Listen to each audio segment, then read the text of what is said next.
From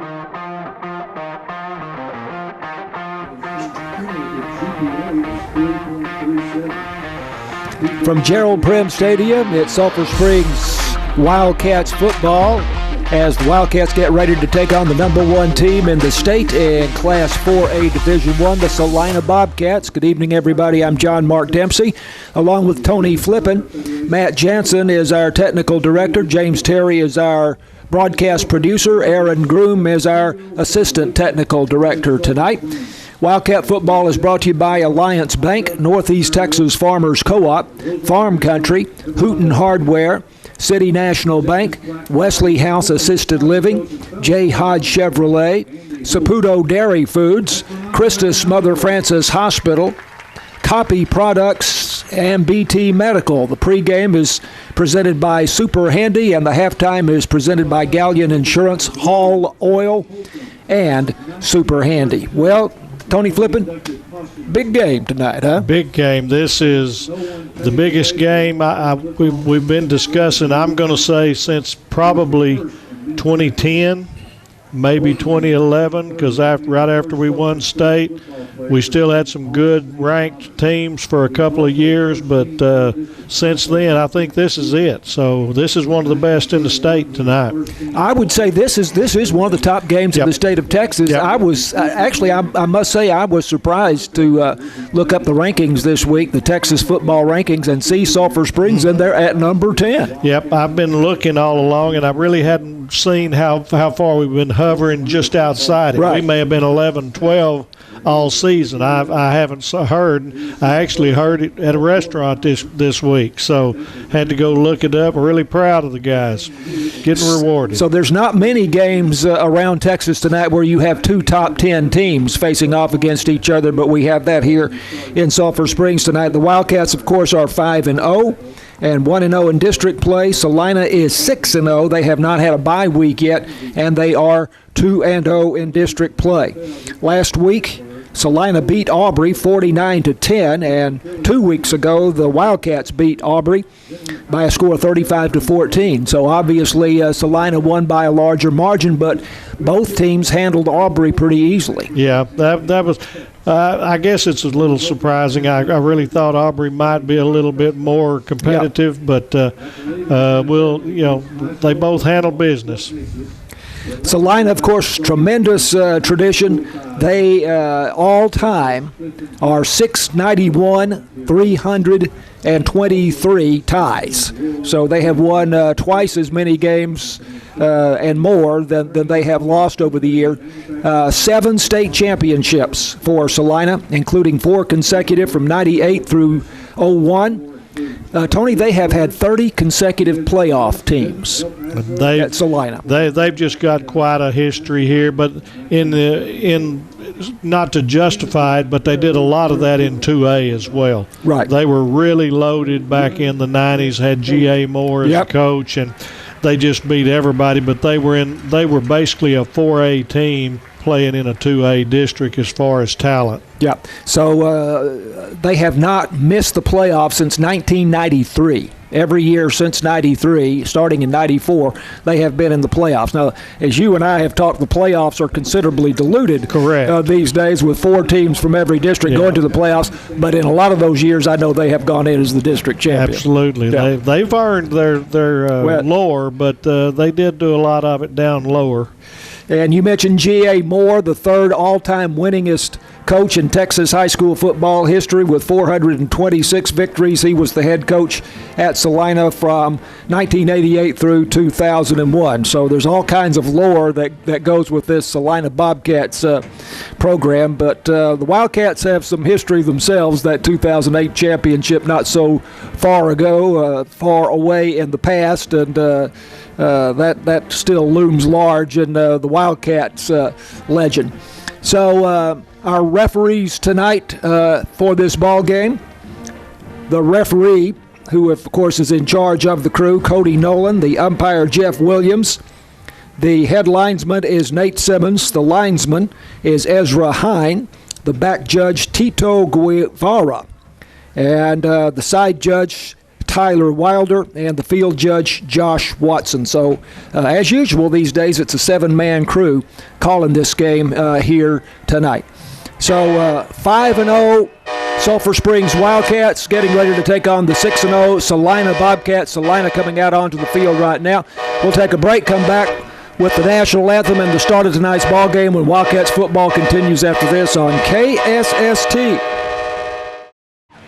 Wildcats football on KSST, and here come the Sulphur Springs Wildcats onto the field at Gerald Prim Stadium tonight. Wildcats in all royal blue tonight, royal blue jerseys and pants, the white headgear with the interlocking SS logo on the side. Celina in white jerseys and pants, very basic uniform. Their colors are orange and white. They have the orange numerals, white headgear with the C on the side of the helmet. We had the induction, Tony, of the Wildcat Hall of Honor here before the game, and they are 2010 grad and all-state football player Bryant Day Jackson, who was on that 2008 state championship team. Big part of it. 2011 grad and all-state football player as a kicker, and also an all-state soccer player, Fernando Arellano.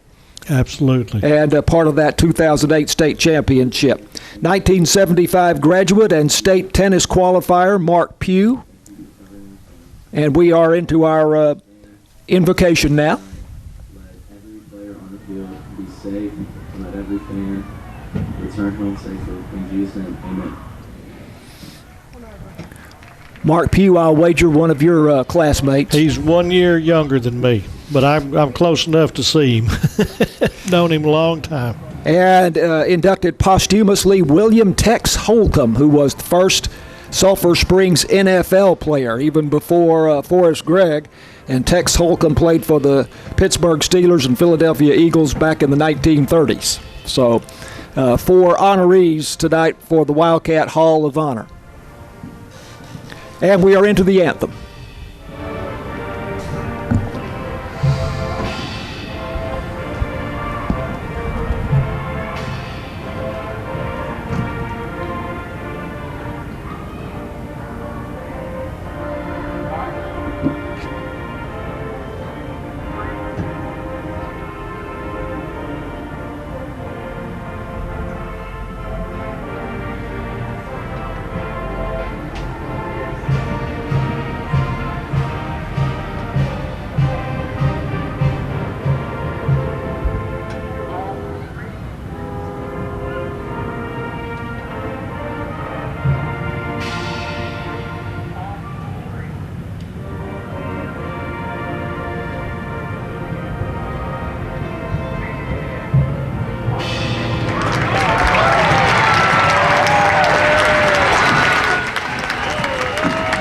The national anthem played by the Sulphur Springs High School Band here at Gerald Prim Stadium this evening.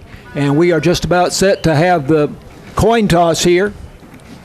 And I can see that the Wildcat captains tonight are Nathan Andrews, defensive end, Skylar Lewis, and Caden Mitchell, quarterback. And they are advancing out to the middle of the field right now for the coin toss, and the entire Celina Bobcat team walks about 10 yards out onto the field, and then they stop, and their 4 captains come along. I see that Bo Bentley, the quarterback, is one of the captains for Celina.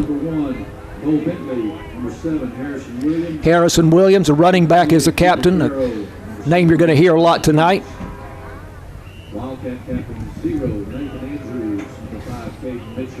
Also, offensive lineman Ty Hughes is a captain for Celina. The referee tonight is Cody Nolan. The officials this evening are out of the Tyler chapter. Isn't that right, Tony? Yes, Tyler chapter. Looks like Sulphur won, and I didn't see a defer sign, so we may be wanting the football.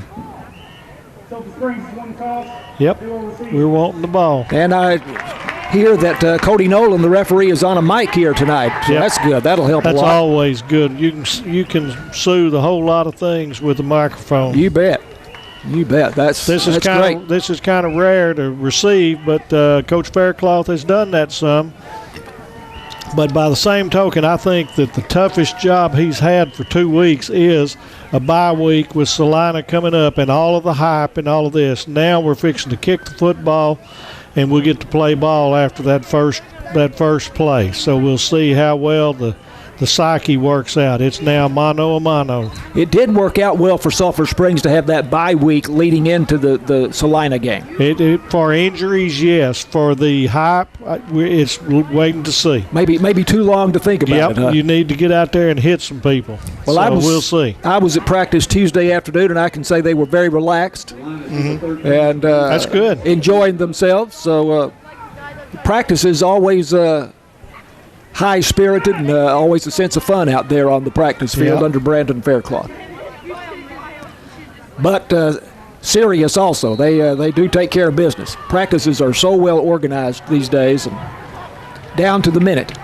So we got Jackson Hare deep. I can't see who the other one is. Braden Johnson kicks off for Celina, and it goes to the far side, and the kick is taken about the 18-yard line. And a return out across the 25-yard line to the 28 or so. Yep, about the 28. That was Jackson Hare.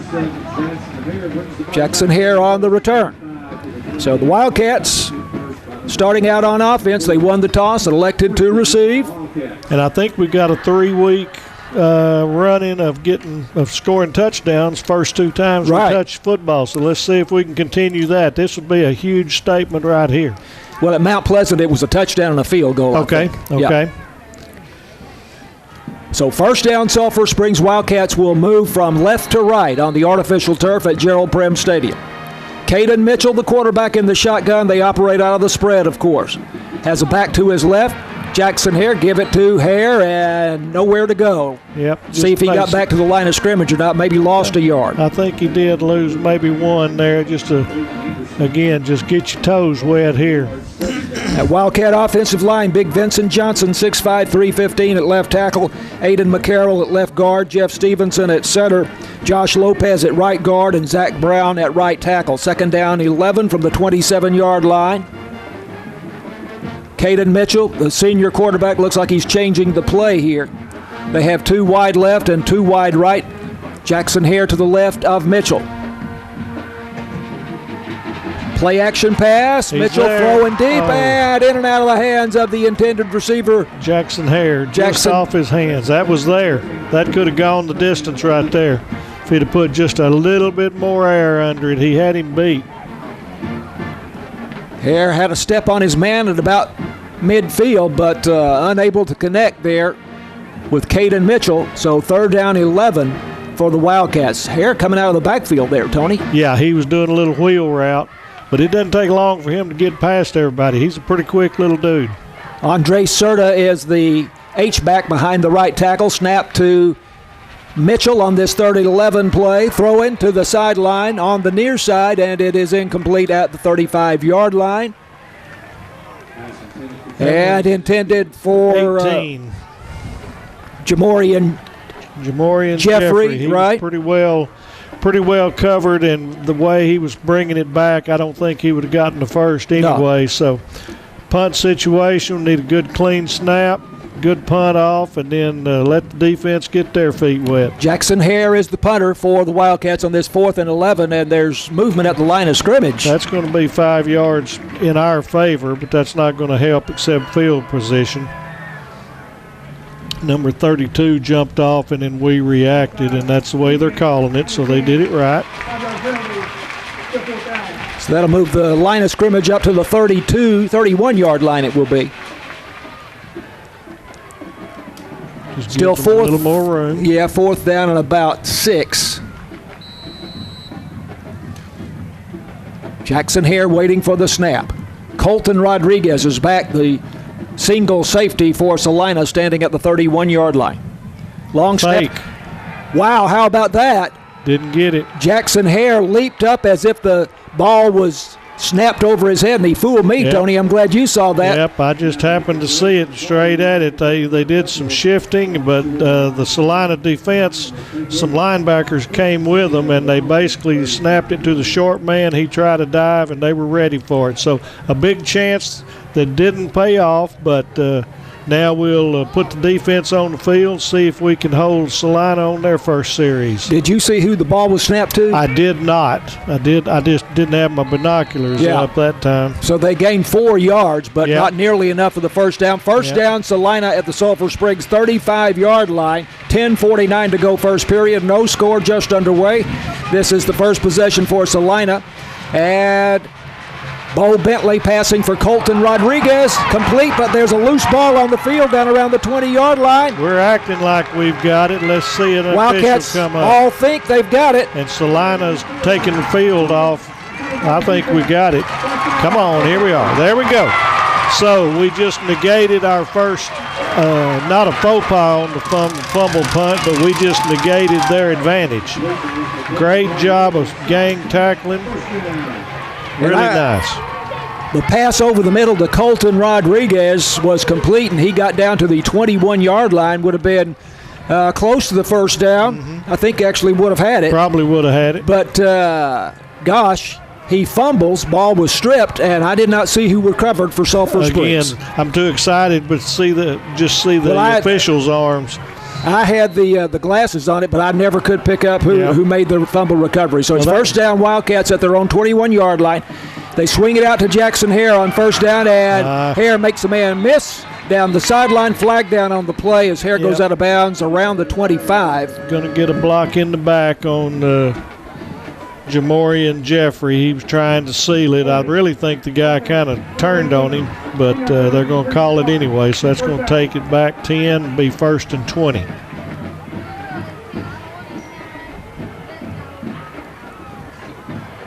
So a lot of action here in the first 2 minutes of the ball game. Still just 10:31 to go, or there is 10:31 to go, and only about a minute and a half has ticked off the clock. So first and possession. 1st and 20 from the 11-yard line for Sulphur Springs. And there is Deuce Hall in the ballgame at running back. They run a little draw play, and there's not much there for him. Kind of lost his feet. I think he was actually going to be open a little bit, but he tried to plant that right foot, and it slipped out from under him. Looks like Cameron Lucas made the stop for the Celina Bobcats. I'm going to say that was a gain of 1 to the 12-yard line. They're still saying no gain on the scoreboard, but I think he got a little bit. Not enough. We need to break something here. So Tony and I say it's 2nd and 19 here. Wildcats need to get out to the 31-yard line for the first down. And on second down, again, they keep it between the tackles, and there's nothing there for the Wildcats. That's Jackson Hare on the carry, and he is stacked up at the line of scrimmage, I would say. Yeah, I think that time we did maybe lose one. So we're content right now with just basic stuff and staying up the gut. So we could be setting up another wheel route or something outside. Well, they did have that pass out in the flat to Jackson Hare that was We're trying to bring them in a little bit, lull them. 3rd and 19. A back to the left of Caden Mitchell, and whistles and a flag down as the ball is snapped. It's going to be another 5 against us. Yeah. So we got to just kind of get our composure. Illegal procedure against Sulphur Springs. This will move the ball back to the 6-yard line, I believe. No, the 7. 3rd and 25. There's not very many of those on your play chart down there. Well, and when you're at your 7-yard line, too, that complicates matters as well. We may just draw play it and punt or screen or something conservative, see if we can get some yards. There Snap it is. to Mitchell over the middle for Wyatt Watson, complete.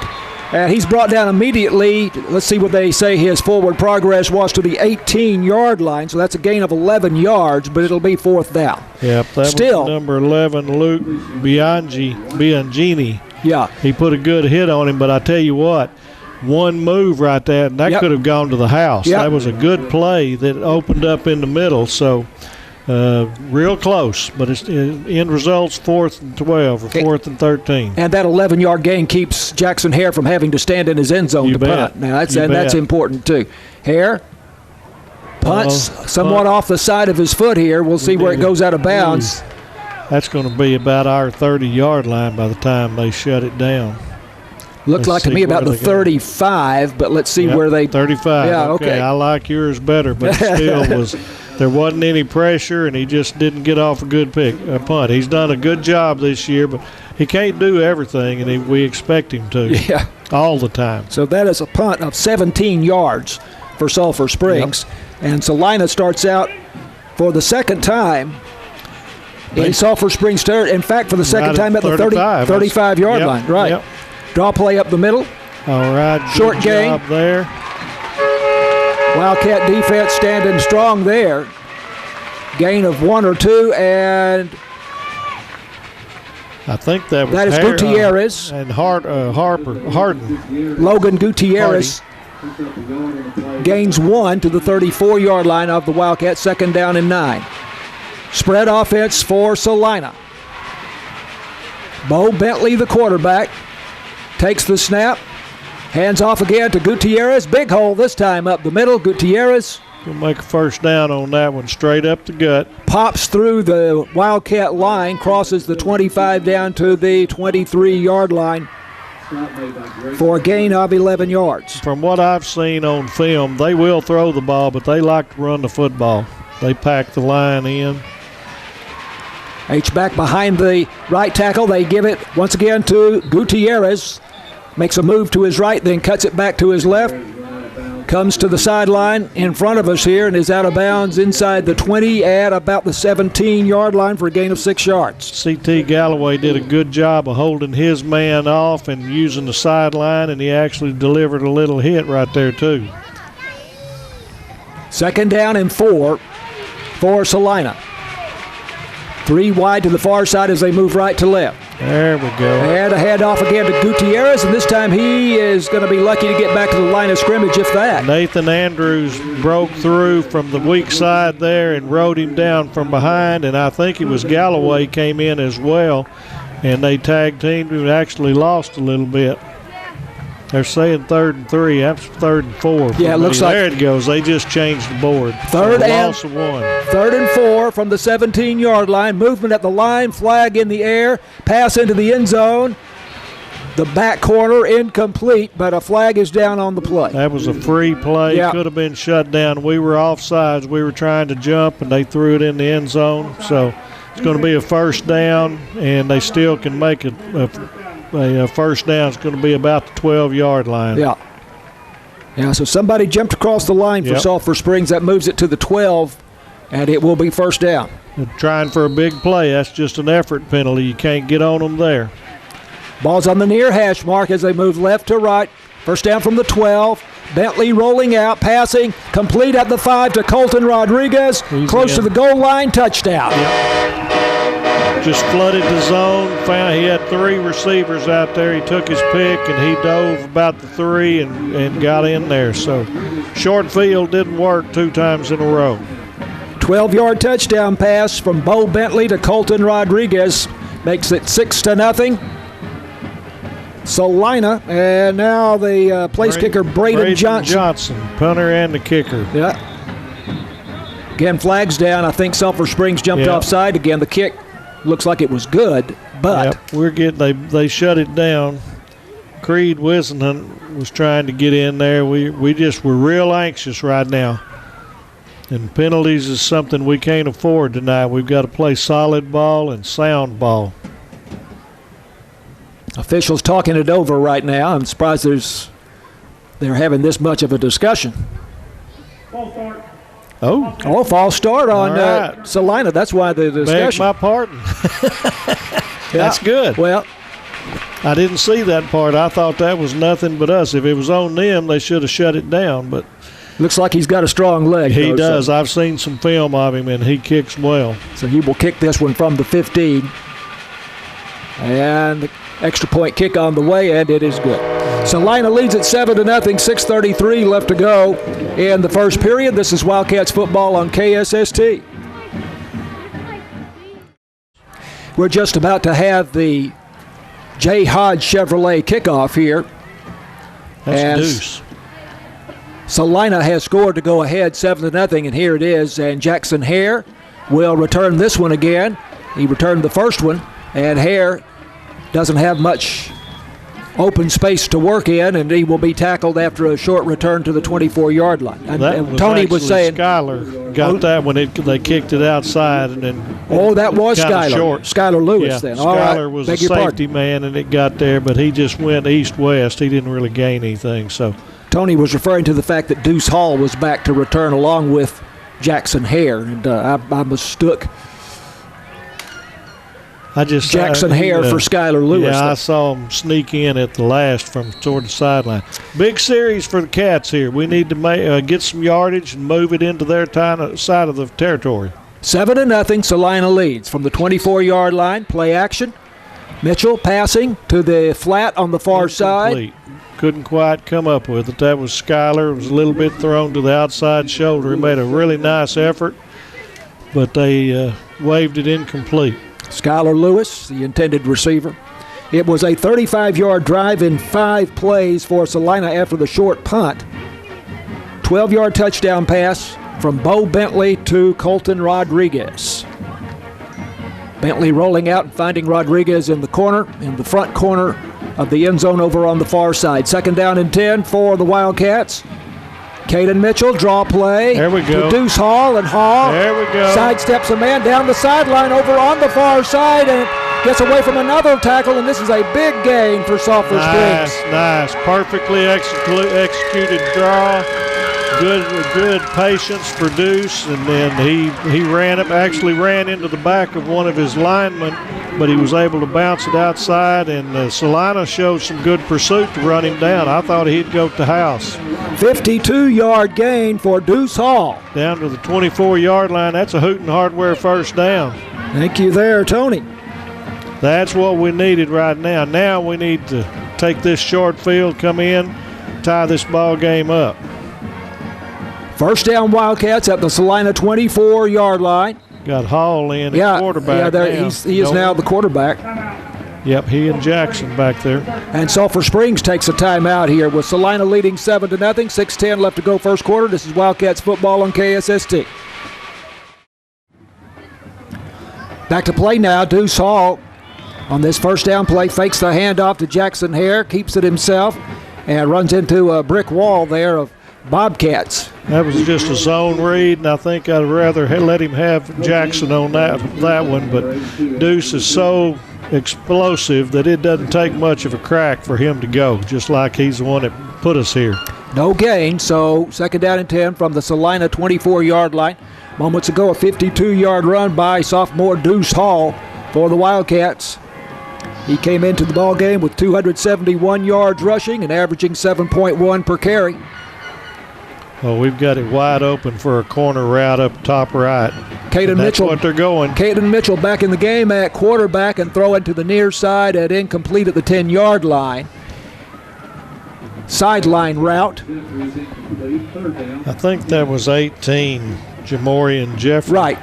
Yeah, it was wide open. That wasn't a very good pass. Caden's done a lot better with throws there, but Celina's safety sucked in, but he sprinted out too, and it ended up in double coverage. So it might be good that he threw it right there, but he threw it where it's supposed to. We had an open corner. 3rd and 10 from the Celina 24-yard line. Celina leading 7-0. Quinn Harris in the ball game at the H-back behind the right tackle. Rolling out, Caden Mitchell passing. And I was not able to see if that was complete at the sideline or not. Okay, incomplete. Incomplete, so it's going to be 4th and 10. I don't think we're in field goal range. I expect us to go for it. I really thought we might do something kind of a screen or a little more conservative and get 2 plays out of it. But field goal here would be from about 41, 42 yards. I don't think we're equipped for that myself. Some personnel changes here, so apparently the Wildcats will go for the first down here. 4th and 10 from the 24. We got to hurry. We're going to get delay. There we go. Caden Mitchell in the shotgun takes the snap, passing over the middle, and it is broken up, incomplete. Intended for Jackson Hare, who was in a slot, I think, and going downfield. And breaking in from right to left, but a nice play there by the Bobcat defensive back, and the ball goes back over to Celina. At least now we've got it on got field position balanced where they're on their 24 instead of our 35. So Yeah. now we can see if the defense can put a toe hold in here and hold them to 3 and out. And let's play at their end of the field. That 52-yard run by Deuce Hall flipped the field Yes, for it Sulphur did. Springs. Just like a really good putt, but even better. Yep. You love those 52-yard gains on the ground. 7-0, Celina leads. They're spreading us out. They're going to run it right up the – nope, they're coming out. Bo Bentley in the shotgun, passing and complete. On the near side up to about the 32-yard line, and that again is Colton Rodriguez, his favorite receiver. And he got out to the 33-yard line, they say, so that's a gain of 9 yards. That's first. They're giving it first to them. down, they got to the 34. Yep, they gave them 10. Handoff, and this one goes to Harrison Williams. And Williams. There we go. We got the black. I'm sorry. Showing a little wiggle there as he goes off tackle to the right and then cuts it back in. We got a block in the back. I was wondering if they were going to pull it out. They finally did. Williams with a nice gain up to the 42-yard line, about 8 yards, but apparently it will come back. It'll be about 1st and 18. It was about 2 or 3 yards downfield. That's a spot foul. Mm-hmm. So it should end up about 1st and 18. Let's see where they are. Well, they pushed it back to the 26, so that's what it would be. 1st and 18. Bo Bentley, the quarterback, throwing deep down the left side, and it is complete in Sulphur Springs territory. Inside the 35-yard line, and that is Ethan Rucker. Yep. But did you say you saw a flag down? There was a flag, but it's free play. We're offsides again. We got to hold ourselves. That's okay. Bo did just what he's supposed to. He saw the flag came up. He's got a free play. Throw your home run ball. 46 yards on the gain to Rucker. And we had good coverage. It was just a perfectly thrown ball. A good catch and knocked him down at the 33. So gotta dig in a little bit. Bentley showing a really strong arm there. 7-0 Celina. First down at the 33-yard line of Sulphur Springs. Keep it on the ground, up the middle, and Wildcats showing stiff resistance here. And that, again, is Harrison Williams. I think their top running back, although they do not start him. They start Logan Gutierrez instead, but it's no gain on that particular play. 2nd down and 10 from the Sulphur Springs 33-yard line. That was Creed Wisnant came in, and then he had some help. He stuck them and held on and had some help going. Wisnant had 33 tackles coming into the ball game tonight, one of the leaders on the Wildcat defense. 2nd and 9. And Bentley backpedaling, passing, complete over on the far side in the flat, and it'll be close to a first down over there. Catch is made by Wyatt Villarreal. He is a big guy for a wide receiver. They don't give us heights, but he weighs 210. Okay. He's probably 6'3" or so, 210. C.T. Galloway has flipped to that side, and they did a push route and stopped, and he kind of fell, and they picked the right receiver. First down at the Sulphur Springs 22-yard line. They give it to Harrison Williams again, going off tackle to the left. He lowers his shoulder, bangs down to the 14-yard line for a gain of about 8 yards. Grayson Hardy came in and hit him low, did just what you're supposed to, but still got too many yards out of it. He had a long way to come. Hardy, the free safety, leading the Wildcats with 73 tackles coming into the ball game tonight. 8-yard gain, and they're now looking sharp at the 14. 2nd and 2.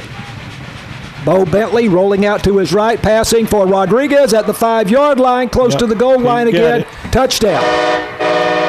Second time that Bentley and Rodriguez have connected, and it's 13-0 Celina with 2:40 to go in the first period. Well, Bo Bentley can throw the football, so they're not just a running team. I didn't do enough homework. He's been very accurate with just about every throw. Braden Johnson, the place kicker, in for the extra point here. Snap, hold, kick. Good. 14-0 Celina over Sulphur Springs. And Wildcat football continues after this on KSST. Here's the J. Hodge Chevrolet kickoff by Braden Johnson for Celina. Puts the foot into the ball, going to the right side. Skylar Lewis on the return for Sulphur Springs. Dangerous man, but unable to get very far. He broke one tackle, I think, and then is out of bounds over on the far side, somewhere around the 30-yard line. I thought he signaled for a fair catch because I thought I heard a whistle over there, but may have been from the band or the stands.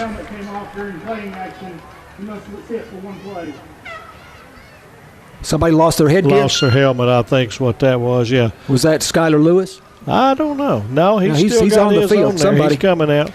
2:36 left in the first quarter. Very important for the Wildcats to put something together, try to get some points on here before we change ends. 76-yard drive in 6 plays for Celina. The 14-yard touchdown pass from Bentley to Colton Rodriguez. Big play on the drive, 46-yard pass to Rucker. First down, Wildcats at the 31-yard line. All kinds of movement at the line of scrimmage. You hear the whistles. Going against us. We got too much going on pre-snap. That's about the 4th pre-snap penalty that we've had. So we've got to settle down. This is new territory this year. We hadn't been behind, so this is growing pain for an undefeated team. So we need to compose ourselves. That's a great point. I don't think the Wildcats have trailed at any time in a game this year until now. 14-0, Celina leads. And off to Jackson Hare on first down. Lost the handle on the ball at the end of the run, but he had gained about 5 yards, and I think he was down anyway. I think number 59, one of our good linemen, it looked to me like he may have come up with it. That's Josh Lopez. So whatever it was, we got our 5 yards back, but now it's 2nd and 10. Clock's running with just about two minutes left. Wildcats at their own 31-yard line. Ball on the far hash mark as they move from left to right. Snap to Caden Mitchell. He swings it out to Jackson Hare. And Hare breaks a tackle in the backfield and kept going, but then 2 or 3 other Bobcats come up to bring him down, and that's going to be a loss back to about the 24-yard line. Yep, it's going to be 3rd and 16. Boy. 17. They had that one scoped out. The minute he went, there was 4 Bobcats that went out there, and we only had 1 blocker, so do the math. That's not going to work. It's a loss of 7. So 3rd and 17 for Sulphur Springs from the 24-yard line. Celina, the number 1 team in the state in Class 4A Division I. And looking with a great start. Much like that. Yep. Yeah, they had a great start here tonight against the Wildcats. It's 3rd and 17. Caden Mitchell rolling out, passing, and the Bobcats think that it was intercepted, but the official is saying incomplete. The pass intended for Wyatt Watson over on the far side in the flat. He went over there a long time. I was afraid they was going to give it to him. Wyatt Watson was rolling out to his left, throwing across his body, and did not connect with Wyatt Watson, so 4th and 17. Even where the play was wouldn't have been a first down and so forth. We've got to quit making these mental mistakes and getting the penalties. We can't afford to get behind the sticks. You're playing a really good opponent, so you need to play them head up. Jackson Hare, the punter. Colton Rodriguez back at the 40-yard line. Hare gets it away. This is a low kick. Getting a roll out of it. Getting a good roll as it looked like it was going to go out of bounds, and it took a left turn back onto the field, and it rolls all the way to the Celina 33-yard line. Got a pretty good luck out of that one. That's kind of like that punt, what was it, for the Cowboys or somebody last weekend that went to the 1-yard line. Looked like it was going in, and then it just hung a left. So that one helped us out there. 42-yard punt by Jackson Hare. So, again, they're not in the field is not flipped all the way, but they're at the 33. So if we can make a statement and hold them together here, 53 seconds left, so we'll just probably run one play unless they so choose to do otherwise. 14-0 Celina. They have the ball first down at their own 33-yard line. Moving from right to left, operating out of the spread. Logan Gutierrez back in the game at running back. I think they alternate him with Harrison Williams. They give it to Gutierrez, and he starts out up the middle and then quickly cuts outside. is out of bounds in front of us at about the 47-yard line, so that's a gain of 14 yards. Grayson Hardy knocked him out, but they're getting outside on us right now. They know their running backs are quick.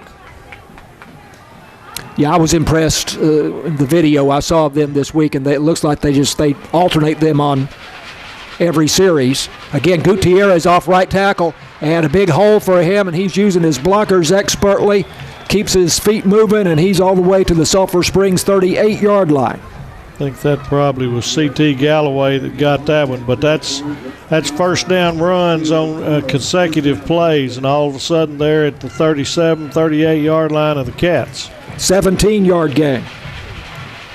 There we go. We got a pick. Back to throw, and it's an interception for Sulphur Springs. There you go. Gio Ibarra cut that one.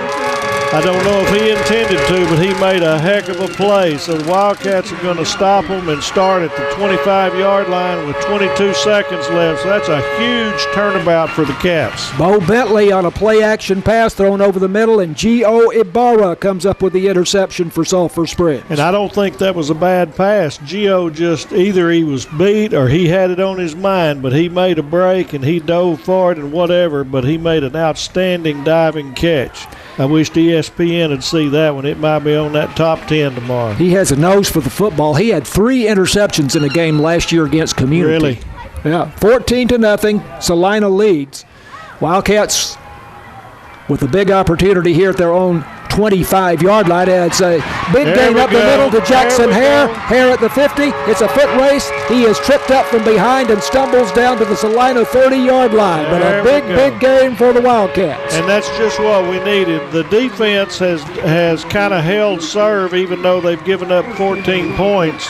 But the offense has only had a couple of plays. That's going to be the end of the quarter. The clock's rolling, so we'll take that one in the quarter. So it's going to be first down Wildcats at the 30-yard line going in when we start number 2. 35-yard gain by Jackson Hare. 14-0. Celina leads going to the second quarter. This is Wildcats football on KSST.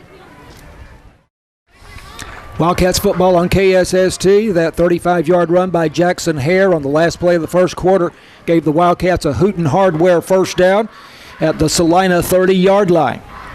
First down and 10 for Sulphur Springs. The Wildcats trailing 14-0. 2 touchdown passes from the quarterback Bo Bentley to Colton Rodriguez in the first quarter for Celina.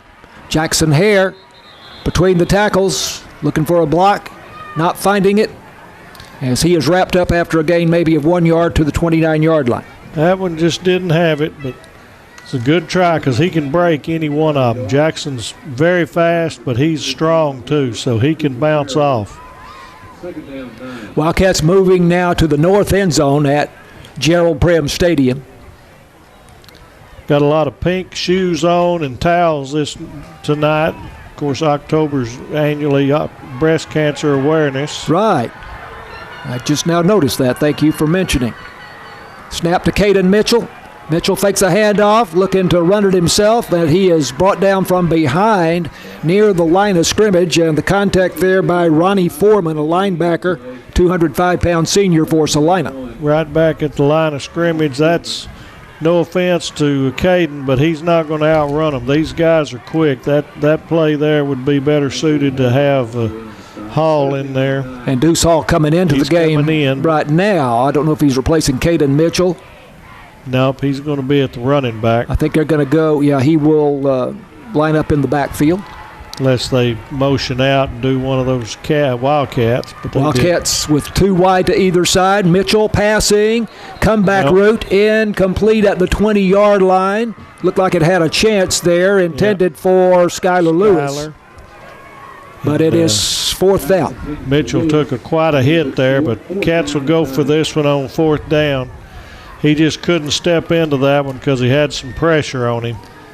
Right now in this game, the Wildcats have that 52-yard run by Deuce Hall and that 35-yard run not long ago by Jackson Hare, but that's really all the offense. That's what's going on, is we haven't put anything with it. So we badly need a first down here. 4th and 10, or 4th and 9, we'll say, from the Celina 29-yard line. Caden Mitchell backpedaling, throwing down the near side. It is picked off at about the 7-yard line. Number 2 did that. That's the Rodriguez kid, I Colton believe. Rodriguez, who goes both ways for Celina. And it's hard to tell him not to, but he did us a favor where they're going to get it at the 6, and if he'd have knocked it down, they'd have got it at 29. So thank you, Mr. Rodriguez, for intercepting it. Oh, man. So that puts them in a little bit of a hole. That 4th and 9 play there. So Colton Rodriguez is the only player they have who starts both ways. And he has the 2 touchdowns already tonight for Celina, and now an interception. He was the utility player of the year in the district last year for Celina. Come on back over here, CT. You're on the wrong side. There you go. Celina at their own 6-yard line here, leading 14-0 after the interception by Colton Rodriguez. Snap to Bentley, give it to Harrison Williams. Williams running tough, using his blockers, 7. Is out across the 10 to about the 13-yard line. Had a whole host of folks making the tackle, but it just went for too much. Their line right now is winning the trench. 2nd and 3. And again, it's Harrison Williams as he and Gutierrez are alternating series. And Williams going right, then cutting back.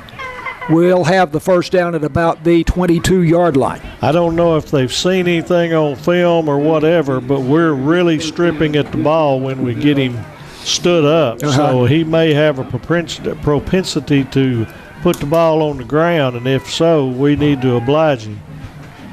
First down for Celina at the 22-yard line. Bobcats lead the Wildcats 14-0. Bo Bentley, the quarterback, looking to the sideline for the play. Takes the snap, flags down, you hear the whistles. Back them up 5 yards. Yep. Okay. Left tackle, I believe, 78. We'll take it. Moves them back to the 17-yard line. That'll be 1st and 15. Let's see how they do behind the chains. This is a big opportunity here to keep them down in their end and see if we can get them a 3 and out. H back behind the left tackle. Bentley back to throw. Now going to run it. Tucks it. Crosses the 20. Lowers his shoulder. Out to about the 24-yard line he goes for a gain of 7 yards. Alex McCormick was one of them in on there. We had some pretty good pursuit. McCormick coming into the game, number 2 tackler on the Wildcat defense with 44 tackles. I got a little nervous because Bo Bennett got out there and had some room, and there was still some receivers going down there, and I was glad to see him tuck it, but he still had some room there too. Yeah. So they got 7 of it back, 2nd and 8. There we Harrison Williams, and he is hit by Alex King. There we go. That's what we needed. That's a loss of 1, make it 3rd down and 9. That'll be a tackle for loss. Yeah. Alex King has been a big play guy for the Wildcats. The junior linebacker came in with 30 tackles. And that's what we need right now. We need a big play right here to force them to punt and give the defense a little confidence. Right now their heads are down a little bit, and they're doing a good job. So big play right here with the Wildcats down 14-0, a 3rd down and 9 for Celina at their 23-yard line.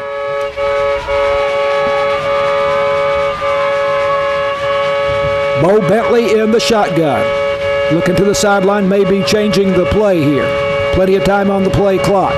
H back behind the left tackle, running back to the left of Bentley. Snap to Bentley. Back pedals, throws, in and out of the hands of the receiver. And that is Wyatt Villarreal, the big fella, at the 35-yard line, and Celina will have to punt. Good job. CT Galloway had coverage. The ball was a little out of the way, but Galloway had him too. So great job by the defense. Gave up 1 first down, but then held them. Had some help with that 1 penalty. Now we need to catch the football. How many times have I said that this year on this punt? Braden Johnson is their punter as well as their place kicker. And here's the punt landing at the 45-yard line. And it takes a Celina roll, Tony, to the 30-yard line. 13 yards worth of roll. I just can't emphasize that enough. And the ball was catchable. It was up there. That's a 37-yard punt by Braden Johnson. 7:40 left in the second quarter. Wildcats, we keep getting a little bit better and a little bit better starting position. Yeah. But 29 here, so we need to do something with it. 14-0. Celina leads. They have a 12-yard touchdown pass from Bo Bentley to Colton Rodriguez and a 14-yard pass from Bentley to Colton Rodriguez, and they were almost identical plays, Tony. Yep. And we hadn't discussed it, 7:40 left, but Celina gets second half kickoff, so it's imperative that we put some points on the board before halftime. Snap to Caden Mitchell. Handoff goes to Jackson Hare, and he is in big trouble in the backfield, never gets back to the line of scrimmage.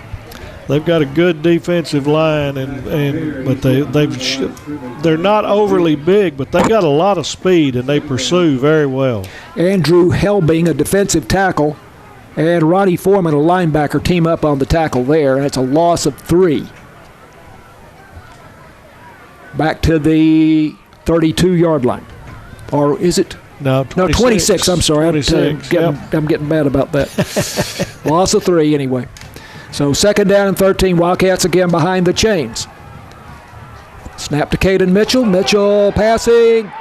And incomplete, intended for Skylar Lewis at the 40-yard line. He was double covered. Third down and 13 from the 26-yard line. I'm kind of glad he threw that one high because they had double coverage, like you said, on them. Number 4 is getting a little cocky toward our sideline, so we might need to do something with him, kind of hold him down.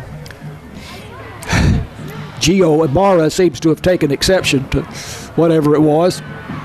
14-0, Celina, 6:54 to go in the first half. This is 3rd and 13. Draw play for the Wildcats. They give it to Deuce Hall. Hall eludes a tackler in the backfield.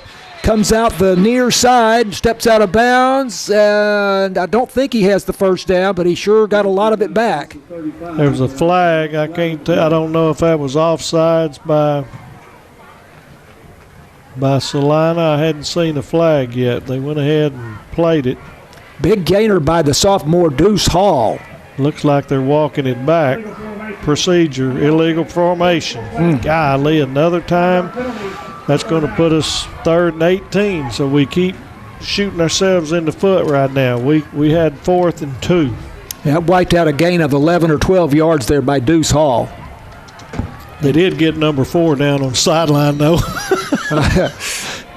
Kind of gave him the business. That's Maddox McCoy, junior linebacker. So now we got to hit and hope. Either going to do a screen pass or go for broke. 3rd and 18 from the 21-yard line. Mitchell in the shotgun. Screen. Under pressure, tried to set up the screen and just got rid of it. They knew exactly what we were fixing to do. So another punt. So our offense is just sputtering. Other than 2 big plays, we've done nothing. 6:41 left in the first half. I was talking to the Celina media guys, radio or streaming or whatever, before the game, and they were complimenting the Sulphur Springs offense on its versatility, which, I mean, they're right about that. Well, we are, but right now we've done too much between the tackles, and we're not moving them, so they're winning that war right now. Jackson Hare will punt again for the Wildcats. Not sure how many times, maybe the 4th or 5th punt here tonight. This looks like a pretty good one. Now let's get some roll. And takes a Wildcat hop. Takes a really good Wildcat roll. Wow, that gained speed. That was all the way to the 14-yarder. 25-yard line. Yep. And yeah, maybe rolled 15 yards or so. It did. That again. That's just my pet peeve. When the safety lets it roll. Yep. Mm-hmm. So Celina's going to start at 25, 6:28 left in the half, and they're up 14. So the defense has been out there an awful lot this first half, but they've got to put their big boy britches on right here. We can't afford to give them any more points this first half. It's a 53-yard punt by Jackson Hare with about a 15-yard roll. 14-0 Celina. From their 35-yard line, moving left to right. Bo Bentley, handoff up the middle and going nowhere. And that, again, is Logan Gutierrez. Yep, he bear hugged him and wasn't going to let him go there. That's a great job. 2nd and 10. Wildcat defense's spine is starting to strengthen here. Stiffen. It's a better word. 2nd and 10 from the 25-yard line. Handoff again to Gutierrez. Going right, cutting back. Gutierrez has a nice gain. McCormick. Across the 30 up to about the 32-yard line. Alex McCormick, the linebacker, with the tackle for the Wildcats. It'll be 3rd and short. 3rd and 2. So this is a really big down. If we could get a push off that defensive line and pinch, see if we could force them to punt right here, that would be huge. Clock's running with 5.5 minutes till halftime. Cash Hurst, the H-back behind the left tackle. Gutierrez, the running back. Bo Bentley, the quarterback. 2 wide to the left, 1 to the right on this 3rd down and 2 from the 33. And Bentley, the quarterback, will run it himself. We held him. And gets to the 34. Looks like he is short. Yep. So this will be an interesting call, whether or not they take a chance or go ahead and punt. They're on a short field. They got 2 subs. I think they're going for it. Yeah, looks like it. You know, coaches 30 or 40 years ago, no question, wouldn't have thought about it. Wouldn't have considered going for it, but it's more and more common to do it now. With our first half effort too, we got to hold our water. We can't jump, and they may be sitting there saying we're not going to snap it, but we're going to try and draw them off. Yeah. So they really got to watch it. 4th and 1 from the Celina 34-yard line. Straight T formation. Wow! Right. Hit in the backfield, and he will not get the first down. They gave it to Harrison Williams. Did we see who made the first contact? 26, number 26. That's Alex King again. Alex King. Wow. He broke from the weak side, and he got him. So that's going to be first down. What a great play for the Wildcats. Do we have a penalty, however? It was offense. Yeah, I thought they were. I thought that their left side was offsides.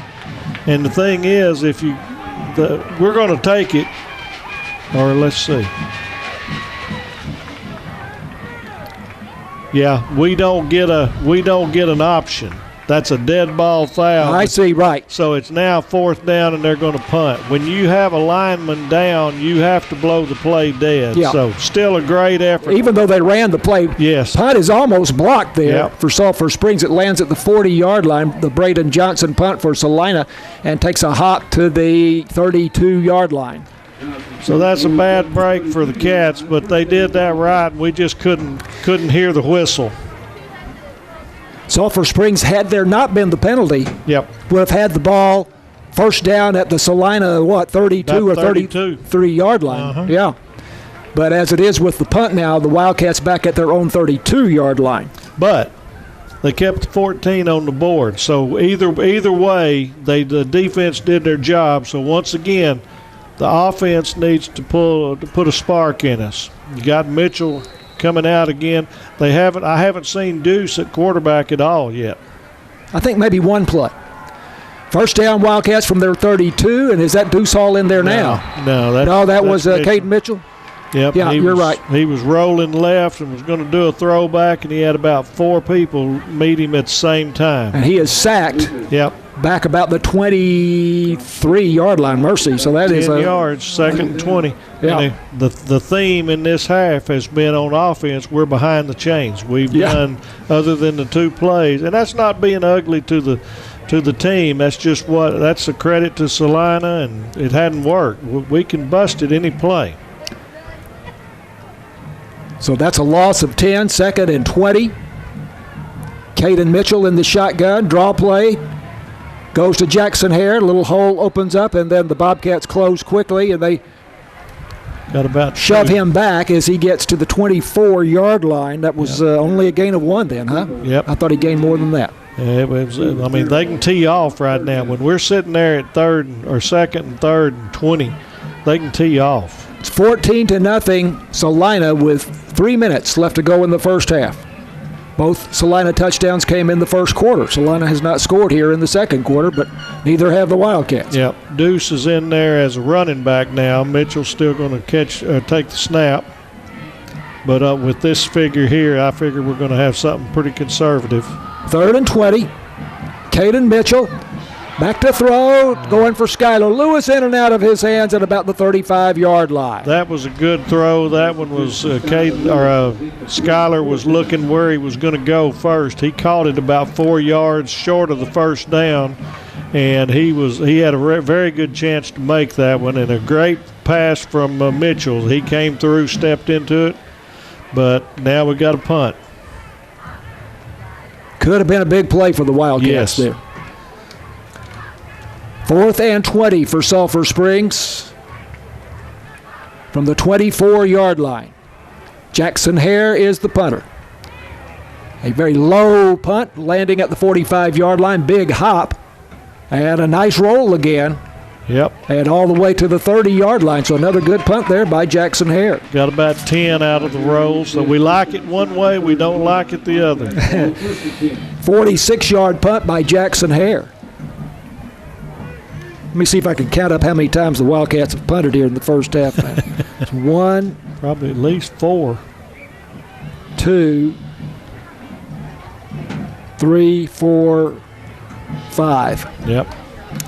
So 225, again, critical that we don't give up any more points because Celina gets that second half kickoff. So defense have got to bow up here and hold them this round.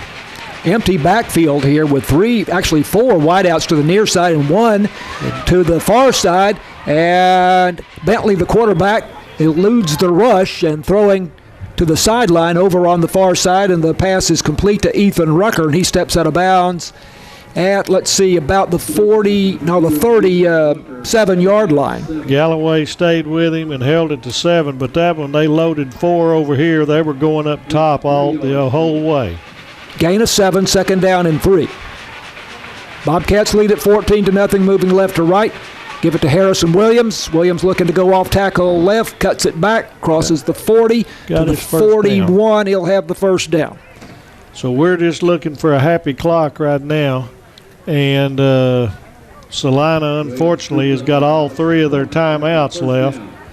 So Cats really got to dig in. 2 minutes to go in the first half. Celina leading 14-0. Bentley backpedals, throwing for Wyatt Villarreal on the near side.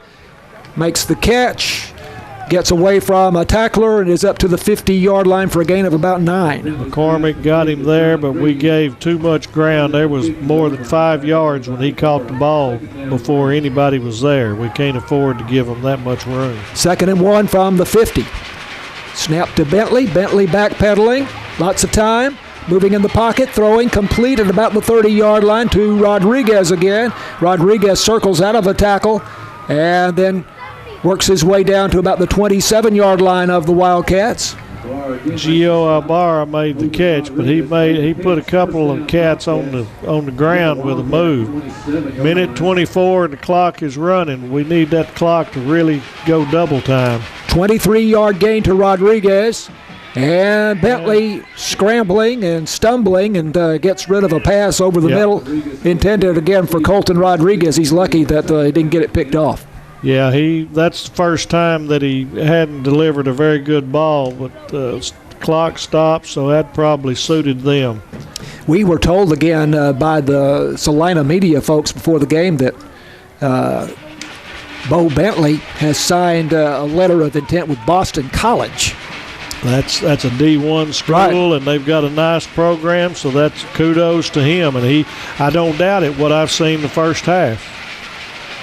2nd down and 10.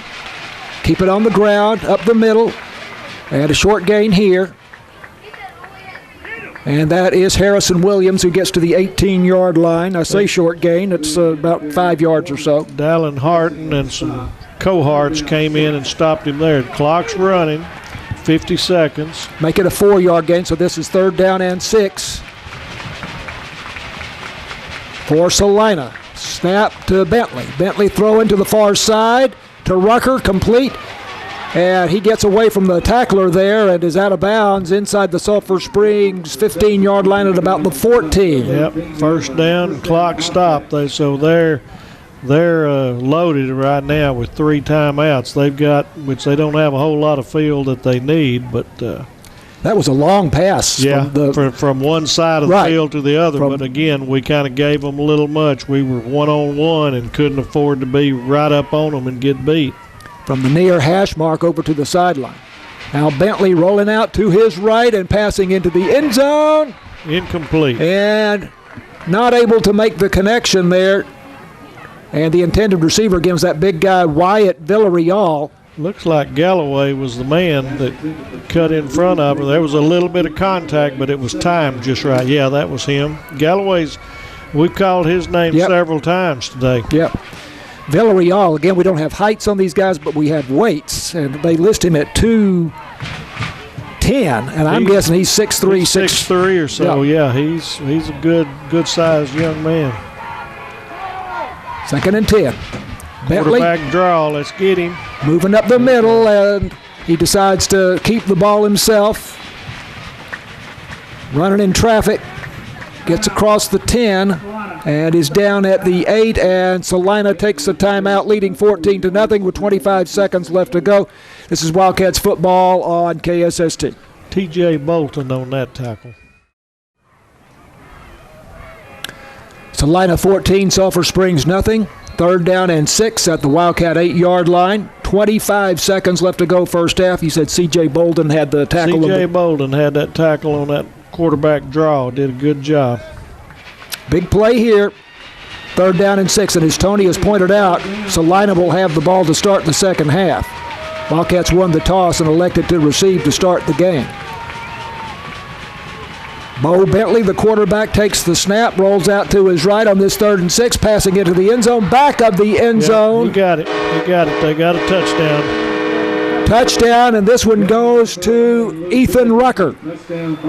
Had him rolled away from him and had him trailing at the back of the back line, and we just Bentley made a good pass. So, good effort by the Cats, but they gave up what they couldn't afford to, but we do what we do.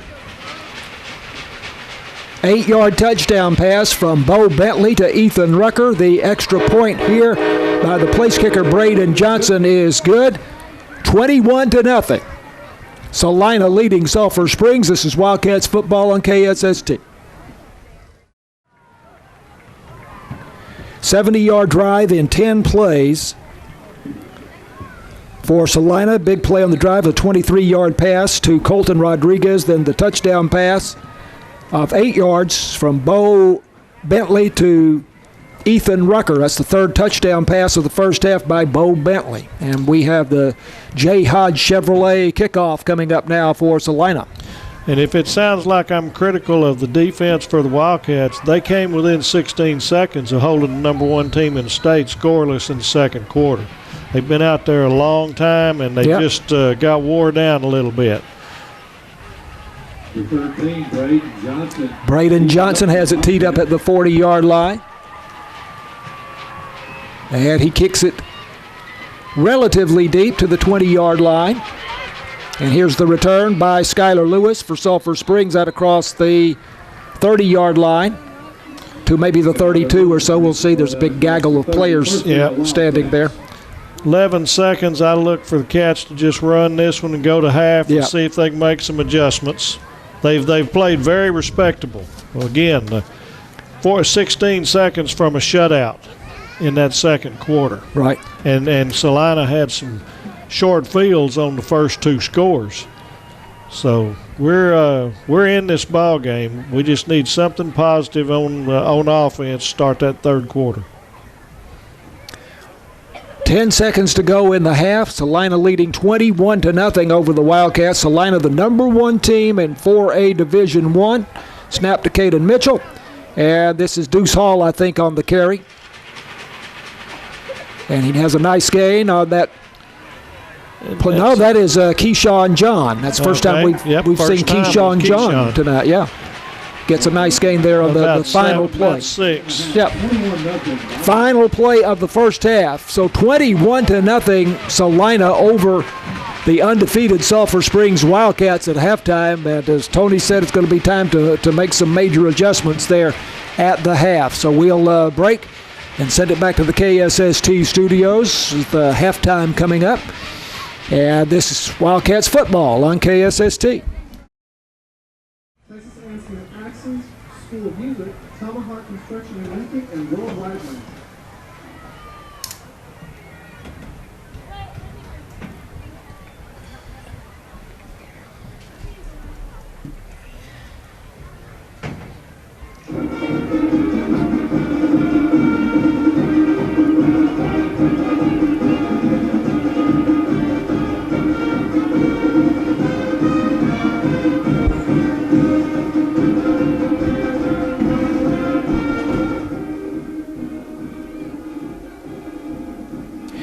Wildcats football on KSST. Celina leading the Wildcats 21-0 at halftime. Wildcats football is brought to you by Alliance Bank, Northeast Texas Farmers Co-op, Farm Country, Hooten Hardware, City National Bank, Wesley House Assisted Living, J. Hodge Chevrolet, Saputo Dairy Foods, Christus Mother Francis Hospital, Copy Products, and BT Medical. The pregame is presented by Super Handy, and halftime, where we are now, is brought to you by Galleon Insurance, Hall Oil, and Super Handy. And we'll have the performances coming up of the Blue Blazes and the Sulphur Springs High School Band. Right now, the Celina Band is on the field. The Celina Band was the state 4A champion in 2022, and we're a little unclear on how the band competition works, so I'm not sure what happened in 23, but suffice to say that the Celina Band and the Sulphur Springs Band are two of the very best in 4A in the state of Texas, without a doubt. Yep. And we have them both on the field here tonight at Gerald Prim Stadium. So to recap the scoring here, it was Celina getting on the board first as they drove in the first quarter following a short punt by the Wildcats, 35 yards in 5 plays. So as Tony said, they had a short field there. Colton Rodriguez, the 12-yard touchdown pass from Bo Bentley on a rollout to the sideline, and Bentley making the catch in the front corner of the end zone. Kick was good by Braden Johnson, 7-0 Celina, with 6:33 left to go in the first quarter. Then the Wildcats gave the ball up on downs. It was a fake punt, wasn't it? Fake punt. Yeah, Sulphur Springs ran a fake punt there, and Celina took over at the Sulphur Springs 24-yard line. And they then drove in to the end zone in 6 plays as they got the touchdown. Again, it was Bo Bentley to Colton Rodriguez on a 14-yard pass for the score, almost an identical play as the first score. Kick good, 14-0. Celina with 2:40 left to go in the first quarter. Wildcats then got an interception by Gio Ibarra, gave them the ball at their own 25-yard line. Well, at one point, we had a 52-yard run by Deuce Hall. I overlooked that. That was between the two touchdowns, so that was one of the big plays for Sulphur Springs in the first half. Then the interception by Gio Ibarra, and then following that, we had a 35-yard run by Jackson Hare. But the Bobcats got it back on an interception again by Colton Rodriguez, who had the 2 touchdowns for them in the first quarter. So those 2 plays, Tony, was just really all the offense that Sulphur Springs had. That's all we've had, and the theme is we've been behind the chains. I didn't keep up with it. I only recall maybe 1 foul or 2 fouls for Celina, and I would say we've had a minimum of 6 or 7. And you just can't play behind the chains to a championship team. And then as we went to the second quarter, it was 14-0, Celina leading. And as Tony has pointed out, the Wildcat defense did a pretty darn good job throughout most of the second quarter. But on their last possession of the first half, Celina, starting out at the 30-yard line, drove 70 yards in 10 plays. Had a 23-yard pass to Colton Rodriguez on the drive, and then the touchdown pass came from Bo Bentley to Ethan Rucker at the back of the end zone, right in the center of the end zone. 8-yard TD pass kicked by Braden Johnson, good, and that came with only 16 seconds left to go in the second quarter. And so 21-0, Celina over Sulphur Springs here at halftime. This is the number 1 team in 4A Division I. Celina versus the number 10 team in Sulphur Springs. That's right. This is a great venue for this type of game, and the Wildcats have not shown up to it, up even with them yet, but we're not far away, folks. I guarantee you. Our offense, we make some adjustments, cut those penalties out, and we can get right back in this game. You've had a number of false starts, yes, illegal procedure penalties against Sulphur Springs in the first half. Yes, and we had one block in the back on a decent run that really hurt. And Celina is good, there's no question, but they're not flashy, and we've had bigger plays. But that last scoring drive, I think our defense just ran out of gas as much as we'd been on there. And I think you said that was a 10-play drive. Yep. So no biggies, and I think that's just we just got worn down there. So maybe we can get a little revitalization at halftime, make some adjustments. Once we get that 0 off the board, that'll give us some confidence. We can score.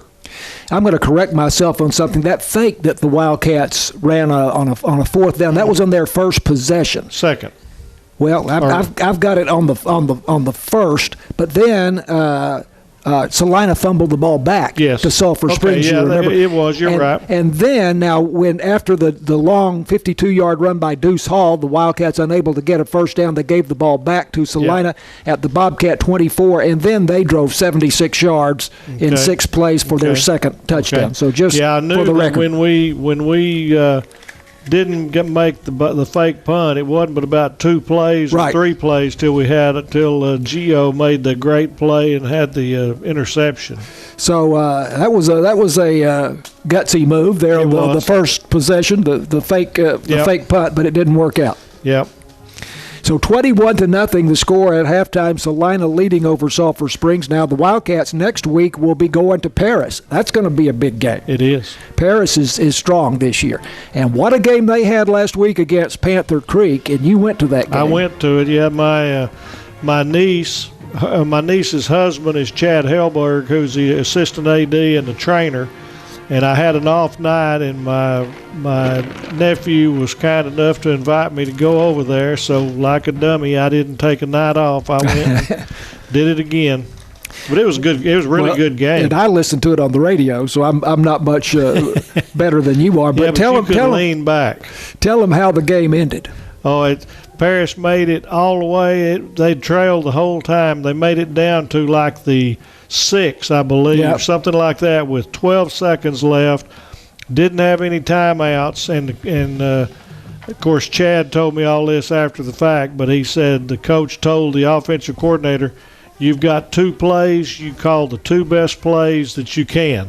That's all you got." And he tried to reverse on the first one, and they got stopped and could never snap it for the second. That was not the call to call right there. You've got to throw the ball where you at least have a second play. You got to throw it into the end zone. And they had done some good job of passing, but it was a sad ending because, I mean, for the most part, Panther Creek had the game, and Paris side was real calm, and all of a sudden, and then the later it got in the ball game, the crowd got in it, Paris got in it, and all of a sudden, here we go, we got a ball game, and they actually should have won the football game. And the final was 34-31.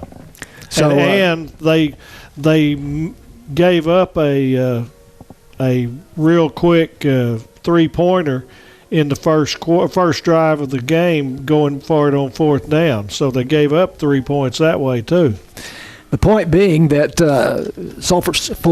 for Paris, they have a pretty good football team. Yes. They have a very capable team because Panther Creek considered one of the stronger teams in the district, if not in all of 4A football. Mm-hmm. So elsewhere in our district, 7-4A, actually there was one game last night, and Panther Creek beat Poor Community 66-0. Final score, Tony. Community does not seem to have much, and the only team in the district really that doesn't this year. Paris is at Aubrey tonight, and you might look some of these up. I'm looking, and it's surprising. 29-7 at halftime. Aubrey leading Paris at halftime. 20. So that's, to me, that's surprising. But 29-7. Yeah, wow.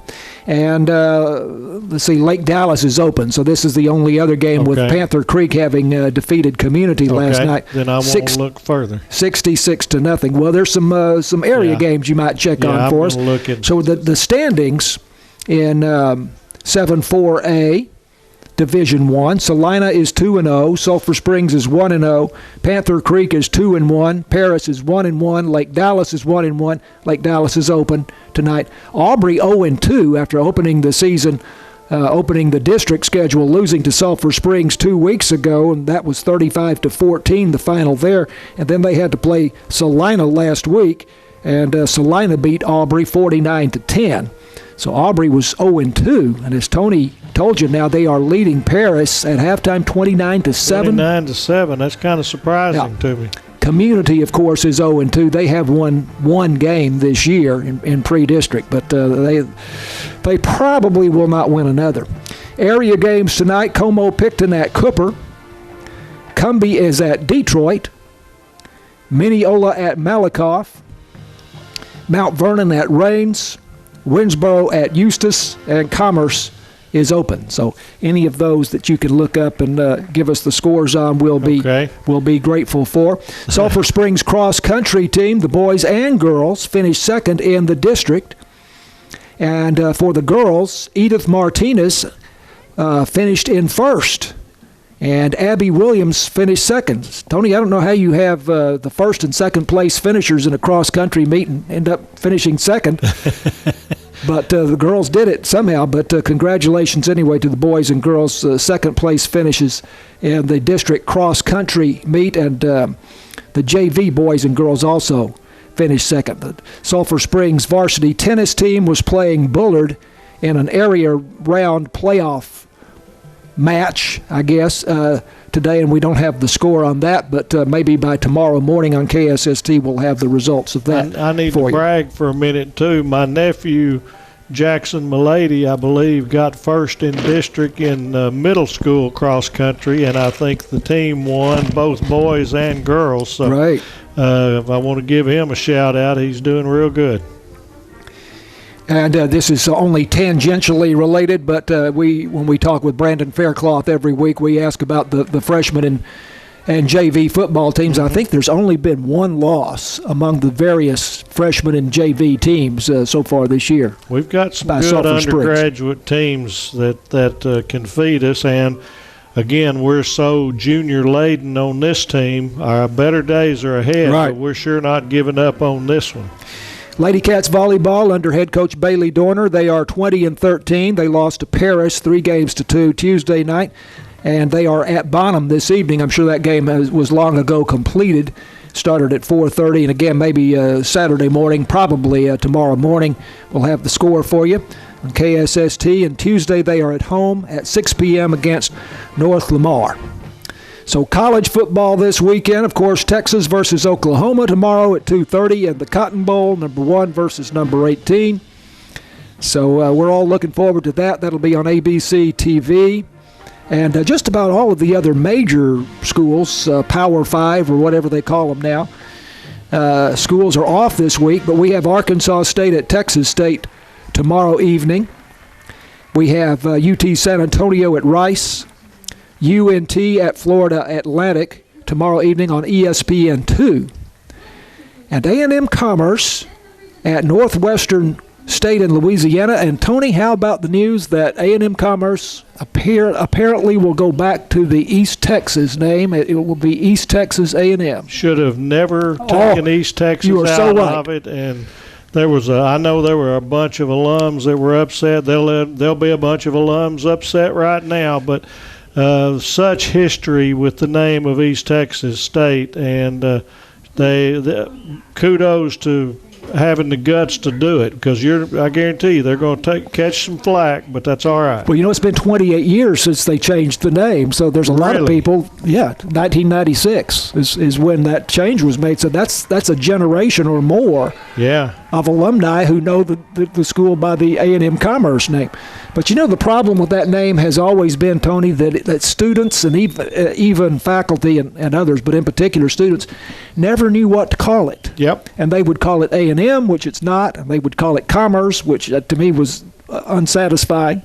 TAMUC, which is a mouthful, so that they just nobody ever called it A&M Commerce. And that school is they're getting more people that live on campus and stay there, but for the most part during all those years, they were a commuter college, but everybody wanted to say you need to know where it is. Well, no, you don't. Just put East Texas on there and do it. So I like that. The thing about Commerce was that was the problem, that not very many people knew where Commerce exactly. We knew where it was, but the others are like, where? Right. So anyway, I was as an old ET alum, I was happy to hear about that, and that will be, if the Board of Regents do take over or approve that in November, then that will be taking place almost immediately. Okay, so the Blue Blazes on the field now, and we're going to pick up their performance.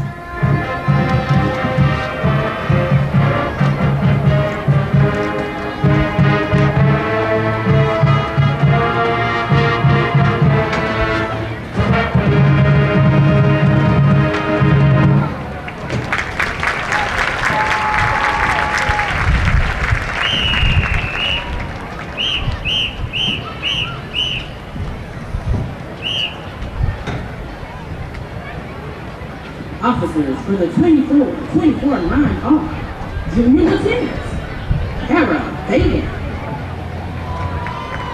Emma Palacios, Senior Lieutenants Jaden Allen and Allison Smith. Your captain, Trinity Martin and Sedona McConnell. The Blazes want to send a special shout out to their Blaze of the Week, Precious Lester. Along with their Spirit Girl of the Week, Cameron the Spider Shrimp Smith. Let's hear it for this week's Spotlight Teacher, Mrs. Sharon Welch.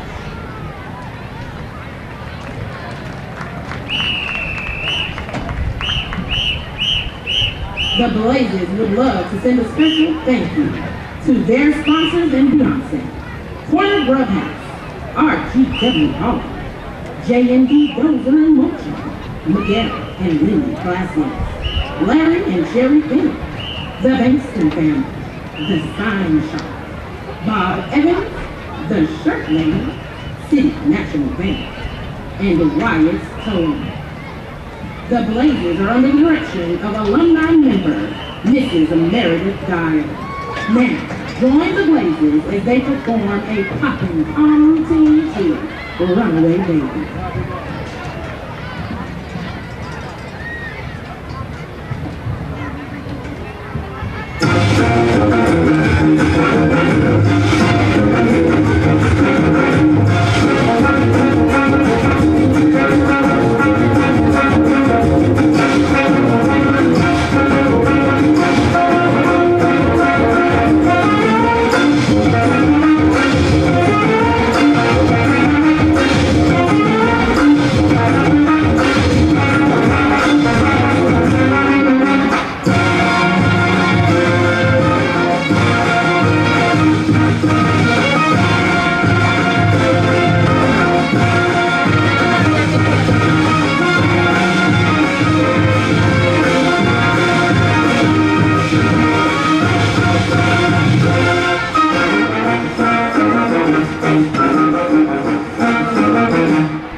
gentlemen, here they come. Say it with me, loud and proud. Man, oh man, that Wildcat band. The band is being led onto the field by drum majors Brody Emmert, Cannon Gibson, Rafael Flores, and Anthony Small. Tonight, the Wildcat Band continues their 2024 season with their performance of Neon Nights.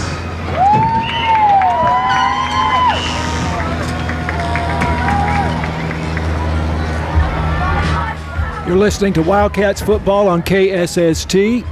I'm John Mark Dempsey along with Tony Flippin. Celina leading at halftime 21-0. The Sulphur Springs High School Band on the field at the half.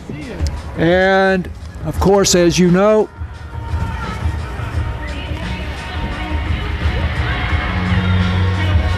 Wildcat halftime broadcast are brought to you by Galleon Insurance, Hall Oil, and Super Handy. Here's the Sulphur Springs High School Band.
the Sulphur Springs High School Wildcat Marching Band.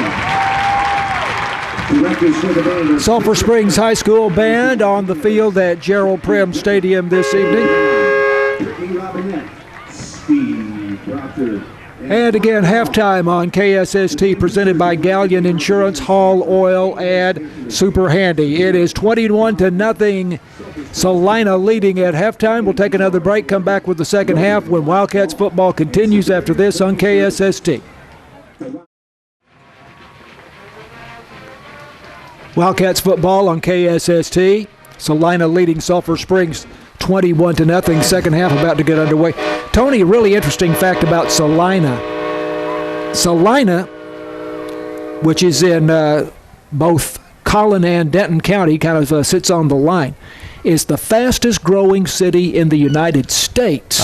Did you know that? I did not, but I don't doubt it. I was through there Sunday, and there's construction everywhere. They have grown, the population has grown 143% from 2020 to 2023.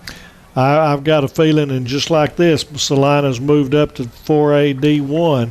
They will more than likely move to 5A in the second time, and they may, if they don't put an extra high school in there, they're going to be 6A. Well, and that will be the next thing that'll happen. It'll be the end of the one high school town, unfortunately, I would say, for Celina. Population is now over 43,000, up from 17,000 in 2020. And I think the 17 is what's on the sign, and then but you see that it's going everywhere. Yeah. We have the J. Hodge Chevrolet kickoff here, and unfortunately the Wildcats kicking off to the Bobcats, trailing 21-0, and Eric Rodriguez kick to the near side is taken at the 25-yard line, going to be returned here, and it's a nice return for Celina out across the 45, out across the 40 to the 45-yard line by Jacob Brown, and he is gang tackled, but a return of about 15 yards or so. 15 to 20 yards right there, so they've got a really good starting position at the 45 going out. So obviously a huge possession here for Celina and a huge situation for the Sulphur Springs defense. Wildcats have really got to stop them here on this first possession. Absolutely. We'll see what kind of adjustments they might have made in the second half or at halftime, but it's really important to put them to use. 21-0 Celina. They are moving left to right from their own 45-yard line. And on first down, this is Harrison Williams, gets the call off tackle, and he bounces it outside, and he has a nice gain. Let's see, they say he stepped out at about the 44-yard line of Sulphur Springs, so that's a first down for Celina. Hardy strung him out and used the sideline. Grayson Hardy, who leads the team with 73 tackles in the first 5 games, averaging over 14 tackles a game. Again, Harrison Williams, they give it to him. And he starts out up the middle and then takes it off tackle to the 25-yard line, tackled by Alex King, the Wildcat linebacker. Yep, and Hardy came up and helped him there. Hardy's a busy man so far this half and the whole game and the whole year. Like you say, leading tackler. So it's second down and 1. That was a 9-yard gain. This is the first possession of the second half for either team.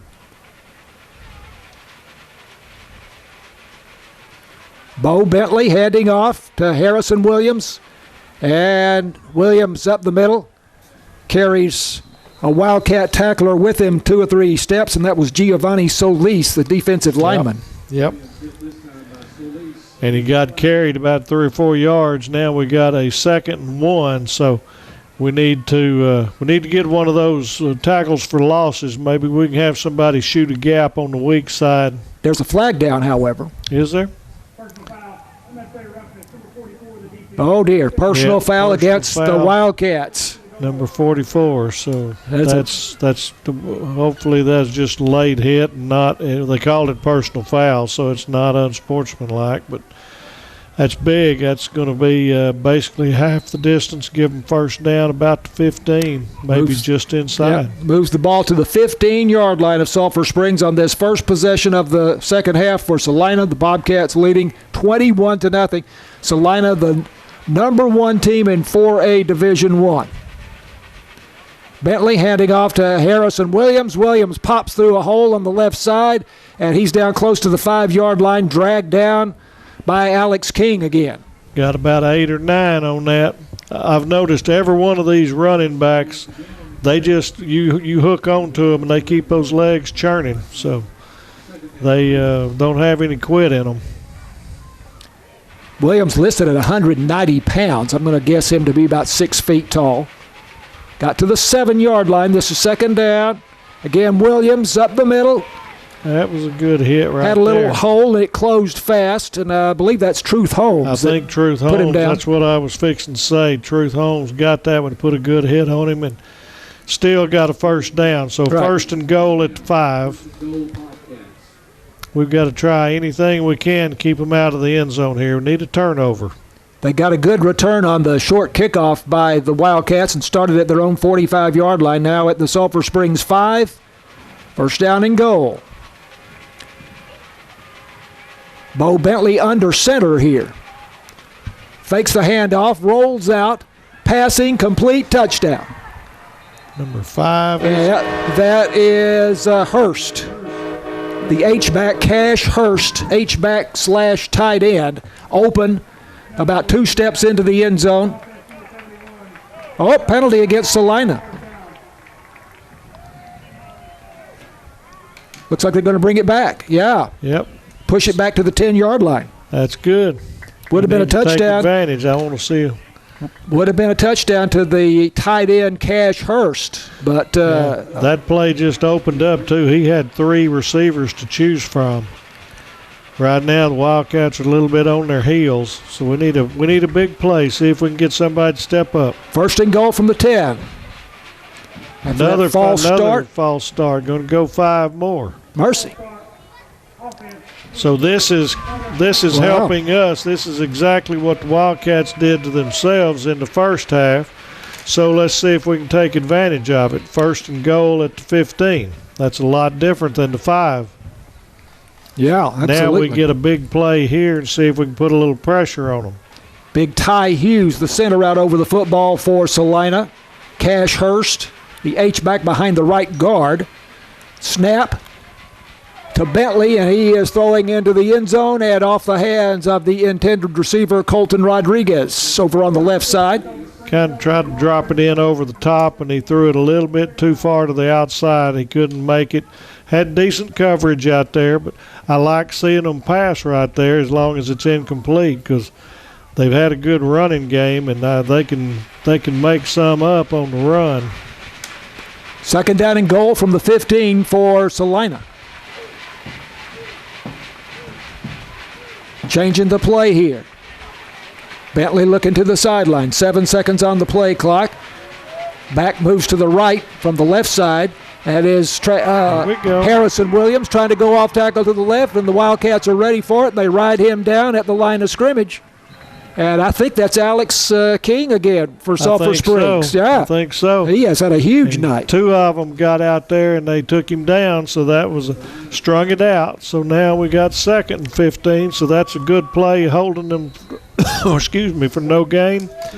Now we need to get those defensive backs ready because they're fixing to throw it up. They're putting trips out here, and last time they did that, they went to the top where they got single coverage. 3rd and 15 for Celina. Ball's on the far hash mark as they move from left to right. Bentley looks like he's setting up the screen, right, and it is complete. And the Wildcats do a great job of defending the play there as he gets back to the line of scrimmage and nothing more. That's Harrison Williams again on the screen pass. So it's 4th down. Number 3 is, isn't that Gio? Yeah. He was one of them there. Great pursuit. So now they're going to come in and try a field goal. Again, they've got a very good kicking game. It looks like it's going to be about a 31-yarder. Yep. Braden Johnson is the place kicker. The angle is to the right. Virtually no wind. On 4th down. The kick on the way, and the kick is good. So that's a 31-yard field goal by Braden Johnson. And Sulphur Springs trailing Celina now 24-0 with 8:08 left to go in the 3rd quarter. This is Wildcats football on KSST.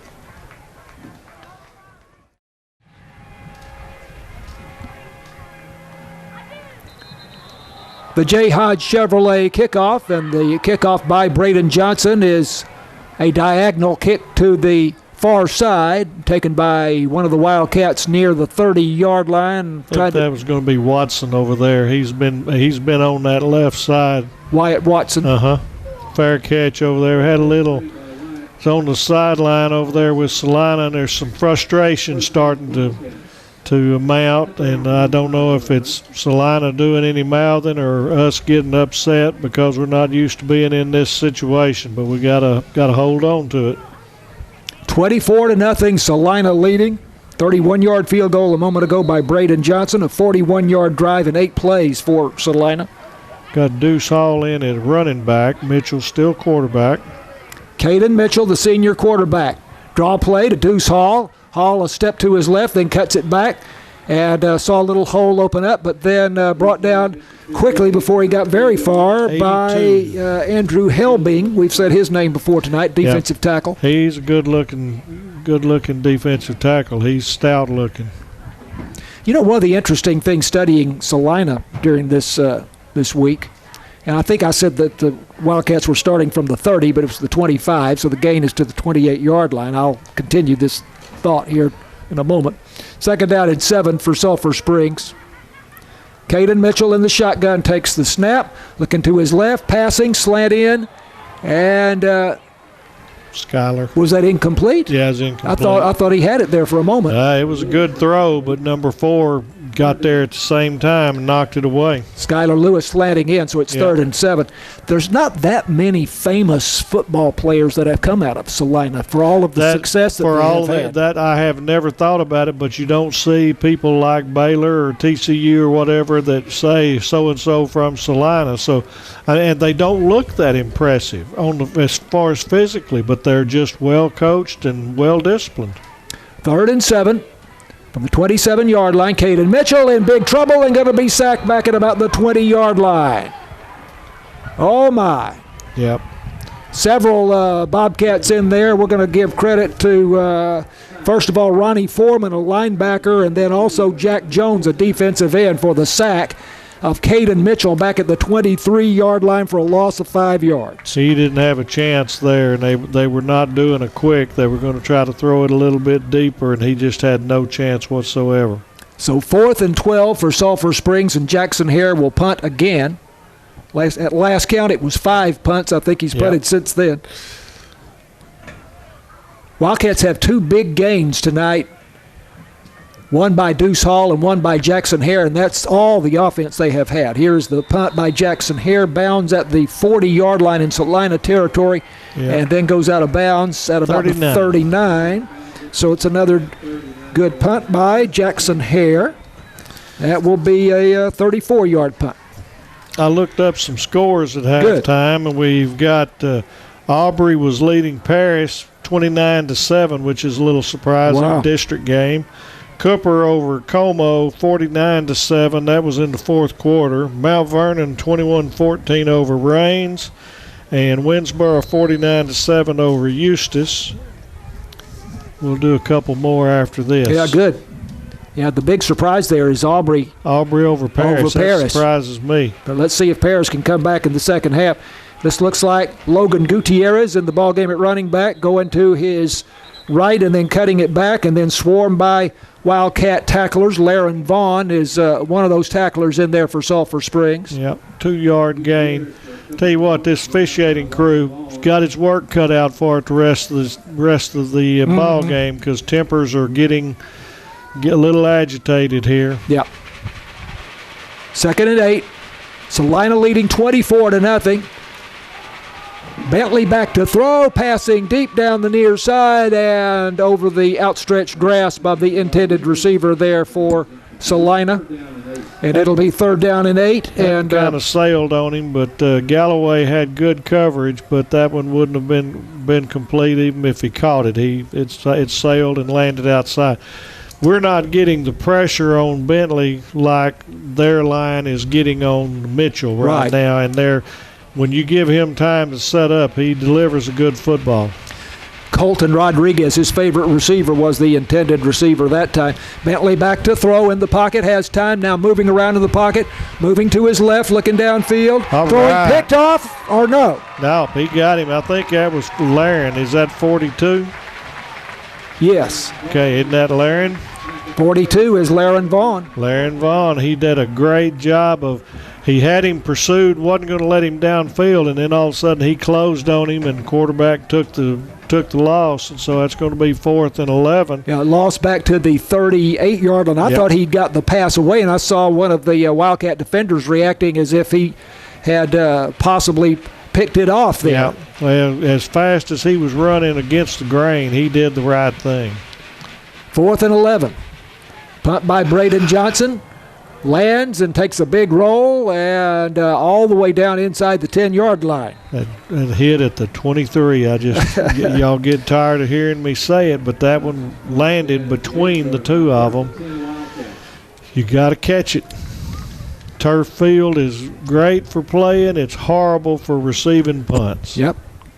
So, let's see, they were going to put that at the 10. Is that right? Think so. I haven't seen where the ball is going to be marked. I'm trying to determine. The point is that this is a big punt. 8-yard line. So a couple more scores. Duncanville was surprisingly beating DeSoto 35-6 in what's being touted as the best high school football game in the nation this week. Wow. 2 big powerhouses. And then Carrollton Creekview with my old buddy Charlie Johnston's grandson was winning 51-14, so they're still going to be undefeated. Wow. That was a 55-yard punt just a moment ago. Caden Johnson throwing complete to Skylar Lewis, landing in from left to right over the middle, and the catch is out to the 19-yard line for a gain of 11. Hardware first down. Thank you. I think that's only the 3rd time we've said that all game. I believe you're right. We need to make up some for Houghton. 11-yard gain to Skylar Lewis. Yeah, that's the 3rd best offensive play of the night for Sulphur Springs. Wildcats had a 52-yard run by Deuce Hall and a 35-yard run by Jackson Hare in the first half. Celina leading 24-0. Under 5 minutes to go here in the 3rd quarter. They give it to Deuce Hall. Hall going to his left, cutting back. Got about little shake and bake there, and gets up to the 24-yard line. He is so exciting. You give him just a little bit of room, and he can take any play to the house. So he got 5 there and kind of lost his feet. I don't know if that pink tape around his shoes is cutting off some of his spikes or not. He might need to take some of that off. They think it looks pretty, but if it affects you, you got to get rid of it. 2nd down and 5 for the Wildcats from the 24. Snap to Caden Mitchell. Give it to Deuce Hall. Hall again a step to his left, then cuts it back. Pops through a hole. Was there a loose ball on the play? He dropped it. He got hit. Maybe we'll see if he was down, possible, but I don't think so. Nope, it is a fumble. Celina got it. So bless his heart, had a good run, made a couple of plays, but got popped right as he was going down and lost the ball. Got to the 36-yard line for a gain of 12 yards before he lost the handle on the ball. We're not able to determine who recovered there for Celina, but fumble recovered by the Bobcats at the Sulphur Springs 36-yard line. And this is kind of the story of the ball game. The tired defense is already back out there. Yep. 24-0. Celina 4:02 left to go 3rd quarter. Wildcats looked like they had something cooking on offense there for a few plays. Snap to Bo Bentley. Handoff up the middle. And they keep it between the tackles, and this is Harrison Williams across the 35 down to the 33-yard line. Laren Porter got him from the back, or Laren Vaughn, I'm sorry, got him from the backside. Got about 2 yards, 3 yards out of it, but held him down. 2nd and 7. Celina at the Sulphur Springs 33-yard line. 3:29 and counting here. This has been a quick quarter. Everything's staying with the clock running. Moving left to right. Give it to Williams again off tackle. He tears off another 5 or 6 yards, or whatever it is, down to the 25-yard line. It's about 8 yards there. Yep. First and goal, or first down at the 25. I think Grayson Hardy was in on that stop, but he kind of got outside. 1st and 10, Celina at the 25-yard line. Give it to Harrison Williams, going left, cutting it back, and finding a nice gain there for Celina down to the 16-yard line. 9-yard gain. Tearing off yards in big chunks here on the ground, Tony. I think they're just wearing us down right now. Yeah. Because they're not doing anything tricky. Creed Wisenhunt, junior defensive back, had part of that tackle. 2nd down and 2. Celina. Snap to Bentley. Give it to Harrison Williams. Williams between right guard and right tackle. Looks like he's got another first down as he gets down to about the 14-yard line. 14th. They're just playing basic football and going north-south and wearing us down at the moment. I think Harrison Williams is pretty comparable to Jackson Hare, the Wildcats, and physically they look very much the same. Mm-hmm. Same type of player. They're packing the inside. They're just telling us they're going to go. They're going to go straight toward the goal line. You've got the H-back Cash Hurst behind the right guard, pass into the end zone. A leaping try for the receiver and think incomplete. Yep, it is. That was Colton Rodriguez, who's not very tall. No, and I know we have, I think it's Galloway over there that was on the backside. I thought we had an opportunity for him to sneak in behind him and catch it, but didn't quite make it. So 2nd and 10 at the 14. 2nd and 10. We're to the critical point where we can't give up points. Colton Rodriguez had a 12-yard touchdown reception and a 14-yard reception in the first half, along with an interception. 2nd and 10. And off Harrison Williams. Hit about the line of scrimmage and bounces off that tackle, and then has a nice pickup, and finally he is ridden down Barrett from behind. Thiesing? Yeah, Barrett Thiesing. Williams picks up 3 yards on the play. 3rd down here, critical play. They're in field goal range, and they've got a good kicker, but we can't afford 6 for certain. It's like they got to the 12-yard line, so that was a gain of 2. Yep, about 3rd and 8. Again, the H-back here behind the right tackle. You got the back to the left of the quarterback. I think we're going up top, one-on-one. Yep, there you go. Bo Bentley, the quarterback, passing to the far side, and that was caught near the line to make. Yeah, it's short, but they'll probably go for this on 4th and 1.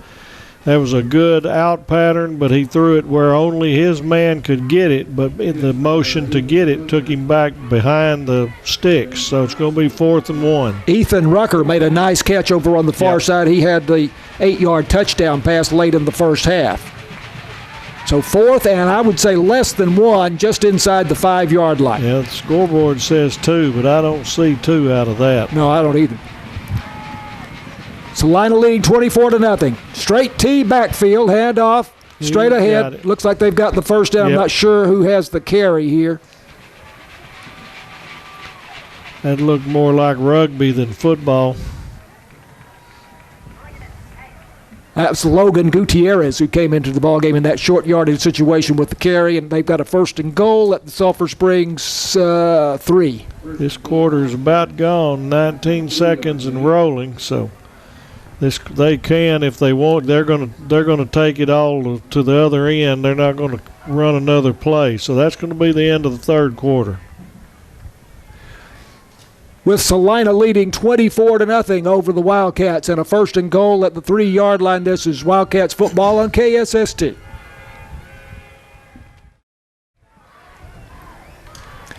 Wildcats football on KSST brought to you by Alliance Bank, Northeast Texas Farmers Co-op, Farm Country, Hooten Hardware, City National Bank, Wesley House Assisted Living, J. Hodge Chevrolet, Saputo Dairy Foods, Christus Mother Francis Hospital, Copy Products, and BT Medical. Going to the 4th quarter, Celina, the number 1 team in 4A Division I, leading the number 10 team in 4A Division I, Sulphur Springs, 24-0 with a 1st and goal at the Wildcat 3-yard line. Bobcats now moving to the north end zone. And Bo Bentley, the quarterback, rolling out to his right now. He finds Hurst Cash, the tight end, at the back of the end zone for the touchdown. 30-0 Celina. we were going to get a sack back there, and he just got away from it. Touchdown, Bobcats. Fourth touchdown pass of the night for Bo Bentley. That's a 3-yard TD pass. Extra point here by Braden Johnson is up and good. 31-0. Celina over Sulphur Springs. This is Wildcats football on KSST. Here's the J. Hodge Chevrolet kickoff by Celina. Braden Johnson puts his foot into the ball, and it's going to the far side. Taken at the 20-yard line. This is Jackson Hare. Return up the sideline and bumped out of bounds. Late. We're going to get 15 on top of that. Oh, yeah. And wow. That's a good job by the official, even if it was borderline, because he was in the Celina bench, and there's been some tempers and some talk. So that's an easy flag. I used to tell my guys that's a very easy attention getter. Meaning it's a warning to both sides. It lets them know I see you. Right. And so that's what you do. So Sulphur Springs will have the ball near midfield here at the 48-yard line. Yeah. So that's a good time. You don't want to say it, but at 31-0, we're down to moral victories here. So this offense needs to be able to put some points on the board and prove that they can do something. It was a 36-yard drive in 9 plays for the touchdown by Celina. Here's the first down play for Sulphur Springs. Wildcats trying to keep it going on the ground here. Keyshawn John again. Second carry we've seen of him tonight, and he's not able to get outside there and brought down at the line of scrimmage. Their defensive line has controlled this ball game. The quickness, so we've got a really good big line, but I don't know if it's because of the quickness or technique or what, but their line has played a big role in this ball game. Second down and 10 for the Wildcats, moving left to right from their own 46-yard line. Caden Johnson handing off up the middle. Little hole there opens up, but closes quickly. And again, it's Keyshawn John on the carry. Short gain to the 48-yard line. So that actually that may be no gain. Looked like he gained a yard or two anyway, but I guess not. Well, I think we might have lost a yard the time before, so got it back to the original. Now it's going to be 3rd and 10. It's tough going. Yep, it is. Scoreboard says 3rd and 14. I don't know what they're looking at. We're going to stick with 3rd and 10. Yeah, so, we just need some successes right now, one play at a time. Sulphur Springs has not scored fewer than 21 points in any game this season. Here's 3rd down and 10. And the throw in and out of the hands there of Jamorian Jeffrey, I believe, at the 40-yard line. A little bit late, so we'll go for it here. No reason to punt, even though we're on our side of the field.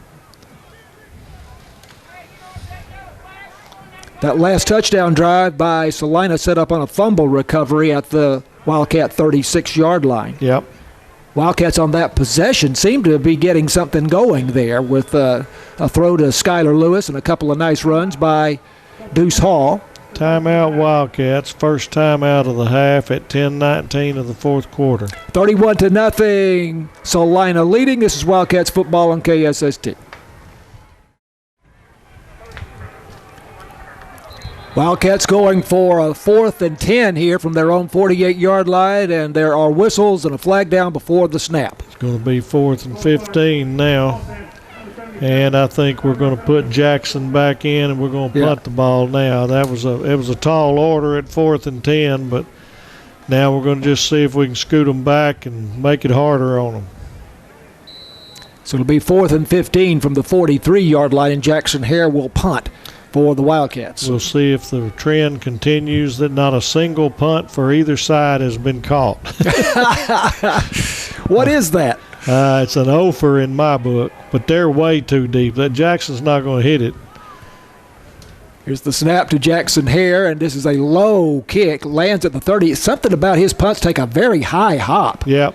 And rolls to the 20. But that first hop is huge. And he's putting some overspin on it. He doesn't throw the the big, or he kicked the big tall one. But it's a 37-yard punt by Jackson Hare. So 10:05 left in the ball game, and we're going to see a steady stream of Celina runners right now. They're going to try to get the clock down, finish this off, stay healthy, and get ready for the next. And I don't know when they're bye. Did you say they're off next week? They are. Their bye week is next week. Okay, so. And then they play Paris October 25th is their next game. Okay. So we each have Paris as the next game. 31-0, Celina leading. 10:05 left to go in the ball game. Bobcats from their own 20-yard line. Looks like they're going with their regular unit here. And they give it to Logan Gutierrez off right tackle. And he's pushing the pile out across the 25-yard line to about the 26. He's not very big, but I tell you, he's strong. He gets underneath the defensive pads, and he keeps his balance. And he's strong. He's a really nice back. Gutierrez was first-team All-District last season for Celina, and he's just a junior. And he's not very tall on the chart, but he runs big. Gain of 7, 2nd down and 3. Bo Bentley gives it to Gutierrez again, and he bounces off a tackler in the backfield and squares his shoulder and keeps his feet moving. He's all the way out across the 45 up to about the 46-yard line. In Celina territory, that's a gain of 20 yards. Logan Gutierrez down to the 47. Our defense has just played as hard as they can, and they all got their hands on their hips. They're just flat worn down. Right. This ball game is we've not done near enough offensively all night and given them a break. Yep. And Celina's just taking advantage of. They're running base plays. They're just beating us at the hole. Whistles. Got a 5-yard going back for Celina. The guard was going to pull and come around to the left side. He decided to pull about a half count too quick. Is the term illegal procedure still? It's illegal procedure, false start. I mean, some people think it's cool, but illegal procedure is what it is in the NCAA book, which is what we call. Well, to me, I have an image of what a false start is, and I didn't see a false start there. We call it false start, but to me, illegal procedure is really the more proper term most of the time. 1st and 15. Bo Bentley back to throw over the middle, slanting in, and the pass is caught near midfield. Galloway got him again. But Galloway's had good coverage, but Bentley can throw a good ball, and the receivers are putting their bodies between the defender and him. They're putting themselves in a good position to receive the ball. That was Ethan Rucker with the catch again. He's had several tonight, including a touchdown.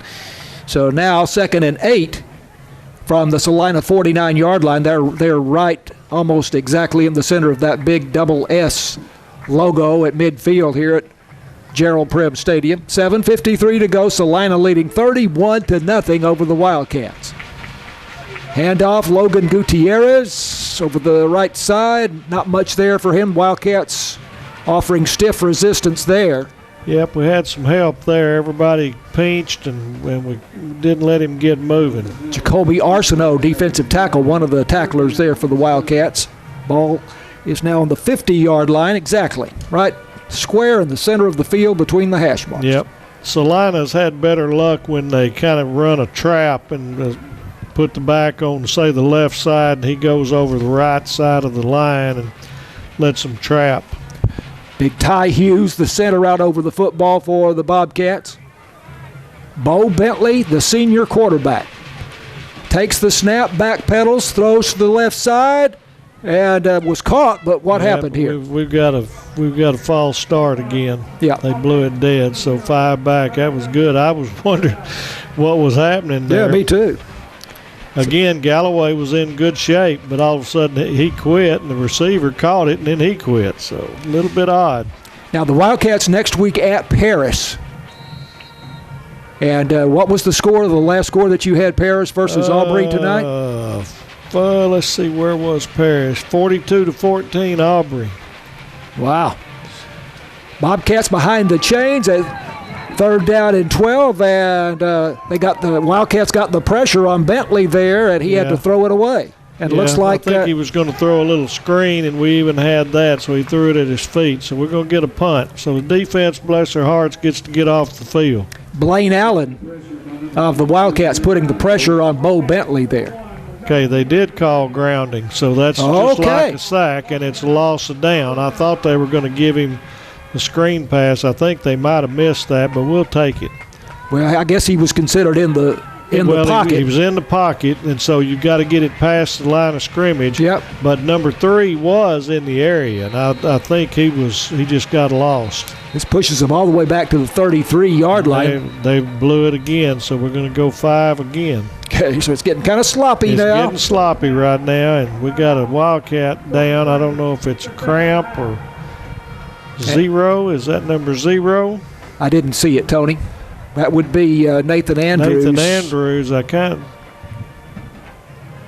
Yeah, I believe Sulphur Springs called timeout as well. Let's take a timeout also, so we'll send it back to James Terry of the KSST studios. This is Wildcats football on KSST. Nathan Andrews walking off the field on his own power. Wildcat defensive end. 4th down and very, very long for Celina here. 5, 10, 15, 20. It's about 27 yards. Is that right? It says 25 on the scoreboard. Yep. That may be that's right after all. That's pretty close. 4th and 25. Snap to Blake Johnson. Braden Johnson it is. There's a tremendous kick. And lands at the Wildcat 25-yard line. And a Wildcat picks it up very late. That's Skylar Lewis. Yep. And little chippiness down there as Skylar gets up.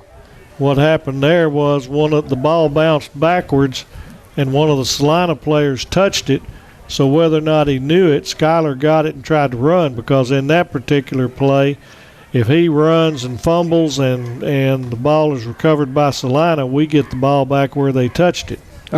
So I hope they coach it that way, but either way, he was trying to score.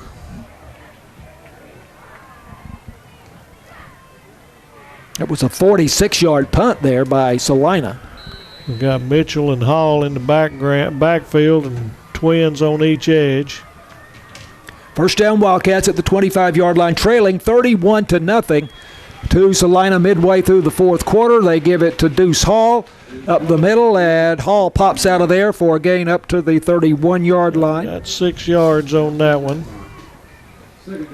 Going to be interesting to see the statistics after this game. We don't have a statistician, but do you think that do the Wildcats they have more than 100 yards of total offense because they had those 2 big gains. But yeah. I doubt they have 200 yards. I would say 150, 160 would be tops. I really don't think that we're going to want to see those stats. Not too many first downs. No. 2nd down and 4. Give it to Deuce Hall again. We're going to add 1 to it there. There's a Hooten Hardware first down as Hall took a step to his left, then cut it back and slashed through a hole in the Bobcat line. Gets up to the 37-yard line for a gain of 6 yards, and as we say, a Hooten Hardware first down. I think that's about either the 4th or the 5th, so we need to push this on and see if we can run this clock out and maybe score at the end. It's a running clock, and it's been a quiet Sulphur Springs crowd here tonight. Yes. You can't blame them. They haven't had much to cheer about except for those couple of big gains in the first half and an interception. Here's a quick pass out into the flat, and it is complete from Caden Johnson to Chris Adams. Yeah, Chris Adams at about the 41-yard line for a gain of 4 yards. Stayed inbounds, had his forward progress going. Under 5 minutes to play, and Celina leading 31-0 over the Sulphur Springs Wildcats. It was 21-0 at halftime. Yep. And like I say, 16 seconds from a 14-0. That was a sad thing. Passing once again, Caden Mitchell to Chris Adams.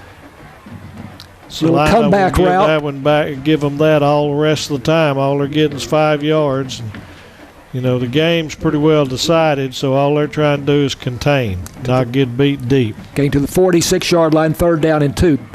Sort of an old-fashioned button hook there, Yep. Tony. 2 in a row.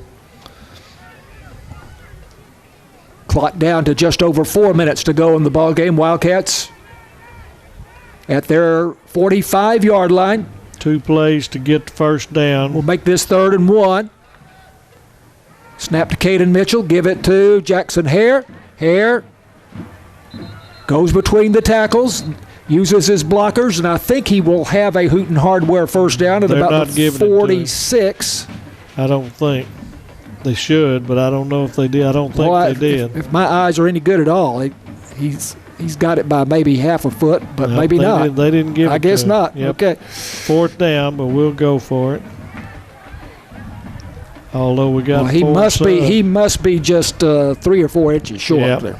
They really should measure that, but because there's no hash right there. But first down mark is on the 47, and we're not there. So 4th and less than 1 for Sulphur Springs from their own 47-yard line. Is that a He direct got it. snap to Yep. Deuce Hall and Hall? Well, Deuce was in at quarterback. We had Right. Deuce and Jackson in the backfield. So there's a Hooten Hardware first down, 2 in a row on this drive. Deuce Hall picking his way there Yep. through the line and crosses the 50 into Celina territory at the 48-yard line. It would be good to put a score on the board, wouldn't it? It would. It'd be kind of a moral victory. First down at the Celina 48-yard line. Wildcats have 1 timeout left. Is that right? I believe so. I don't Yeah. know why they're just now trying to get the clock going. That should have been going about 20 seconds ago. But this is going to hopefully let us keep the ball the rest of the time and keep Celina at that number 31. That's bad enough, but you don't want them to get another one. 31-0, Celina. Caden Mitchell back in the ball game at quarterback. And Wildcats take their final timeout. Celina 31, Sulphur Springs nothing, 2:35 to go. Wildcats football on KSST. Wildcats with a first down at the Celina 48-yard line. Handoff to Jackson Hare over the left side. Big hole there. Hare barrels down to the 39-yard line for a gain of about 9 yards or so. Good little burst there, second and less than a yard. Celina leading 31-0, 2:17 left to go in the ball game. And Caden Mitchell trying to pass here to Chris Adams. He was past the line. That's a Hooten Hardware first down. He got pushed back pretty good, but where he caught it was enough for the first down. So that's 3 in a row on this series. Yep. They have connected 3 times with that little short stop route where he goes down a few steps, stops, turns around. First down at the 37. And as Tony said, the Hooten Hardware first down. Under 2 minutes to play. Clock is rolling.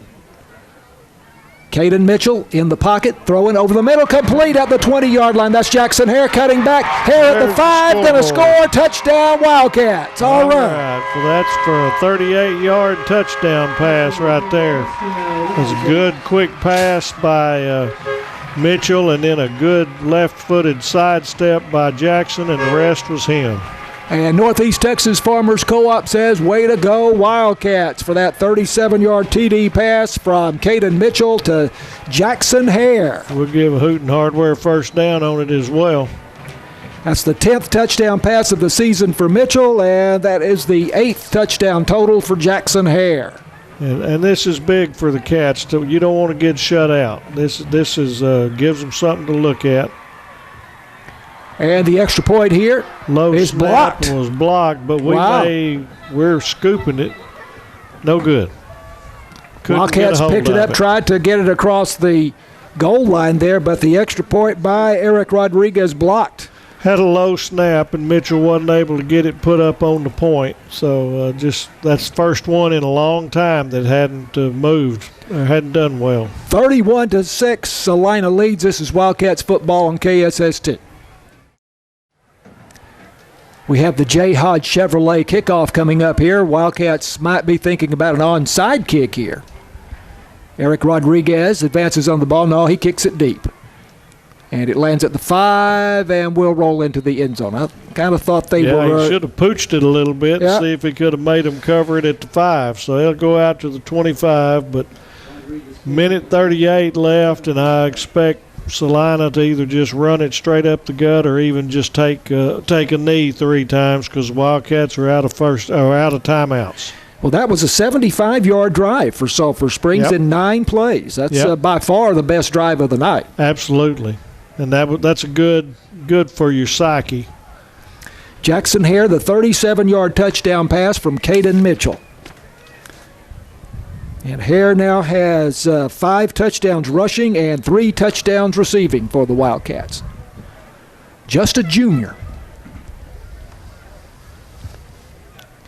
Having a hard time getting 11 people out there for Celina. I imagine they've got some subs. Yeah, they're scrummed in there. They're going to take a knee. So hopefully we'll keep our composure. There we go. Backup quarterback in here for Celina. First time we've seen him. Gaurav Mutasero. Glad that one was on you. I did study that before the game. That's my best effort. I think I looked at it and just said no. Gaurav Mutasero, 205-pound junior quarterback. He's a big boy. Yeah, so they'll have to snap it 2 more times. But I like seeing the Wildcats just hold their water there. There's no reason to have any feelings right here. The game's over. Get out of it and let's go. Right. Very tight formation here for Celina. Mutasero, the quarterback, takes the snap and takes a knee. So now as soon as it gets to 39, he can snap it, and that'll be the ball game. Well, let's talk about next week. Wildcats go on the road for the 2nd year in a row. I'm not crazy about that, but I guess there's a good reason for it at Paris next week. Well, Paris is getting hammered tonight by Aubrey, but you better not take anything for granted because Paris can play football. Right. And that is an old and bitter rivalry, Sulphur Springs and Paris. That may be the Wildcats' oldest rivalry. It is at the moment, it probably is. It's more so than Mount Pleasant as far as the number of years. So we'll be looking forward to that. The clock still shows 12 seconds, but the handshake line has already started here. And, there appear to be no incidents that will take place as all is calm on the field. We had a little bit of chippiness there in the latter stages of the game, but the game now has come to an end. It is a 31-6 Celina win. The number 1 team in 4A Division I remains undefeated at 7-0, and the number 10 team in 4A Division I has their first loss, the Sulphur Springs Wildcats. We'll take a break and come back and wrap this thing up when Wildcats football continues after this on KSST. Wildcats football on KSST. It's a 31-6 win for Celina here tonight as the Bobcats pretty much dominated this thing from the very first. Sulphur Springs won the toss and decided to take the ball to start the ball game. Wildcats could not get a first down. It got to 4th down, and they actually faked a punt and really rolled the dice there. Did head coach Brandon Faircloth and offensive coordinator Peter Medlock, and that fake punt was not successful. And Celina started out at the Sulphur Springs 35-yard line, but on the first play they fumbled.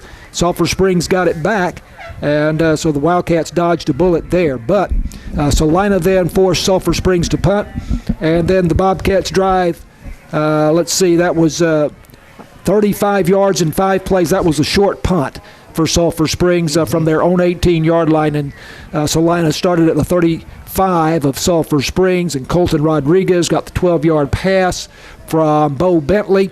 The kick good by Braden Johnson to make it 7-0 with 6:33 left to go in the first quarter. And then the Wildcats at that point got that 52-yard run by Deuce Hall, and at that point you're kind of thinking, well, maybe we have a ball game here. It's just 7-0. And the Wildcats, after that 52-yard run by Deuce Hall, were at the Celina 24-yard line. But Celina held on downs, And then they drive 76 yards in 6 plays. They get almost an identical play for the touchdown, 14 yards from Bo Bentley to Colton Rodriguez. The kick good, 14-0. Celina with 2:40 left to go in the first quarter. Gio Ibarra had an interception for Sulphur Springs in the second quarter, and then Wildcats got another of their best offensive plays of the night. They had a 35-yard run by Jackson Hare and got to the Celina 30-yard line, but again, not able to do anything with it as Colton Rodriguez, who had a big night for Celina, came up with the interception. He played on both sides of the ball tonight. And so we went through the second quarter, and as Tony pointed out, the Wildcat defense played very well in the second period here tonight. They did. And Celina had to give the ball back to Sulphur Springs. Let's see, once, twice, at least twice on punts there in the second quarter. But then they get the ball after a Sulphur Springs punt at the Celina 30-yard line. They drive 70 yards in 10 plays. 23-yard pass to Rodriguez was a big play on the drive.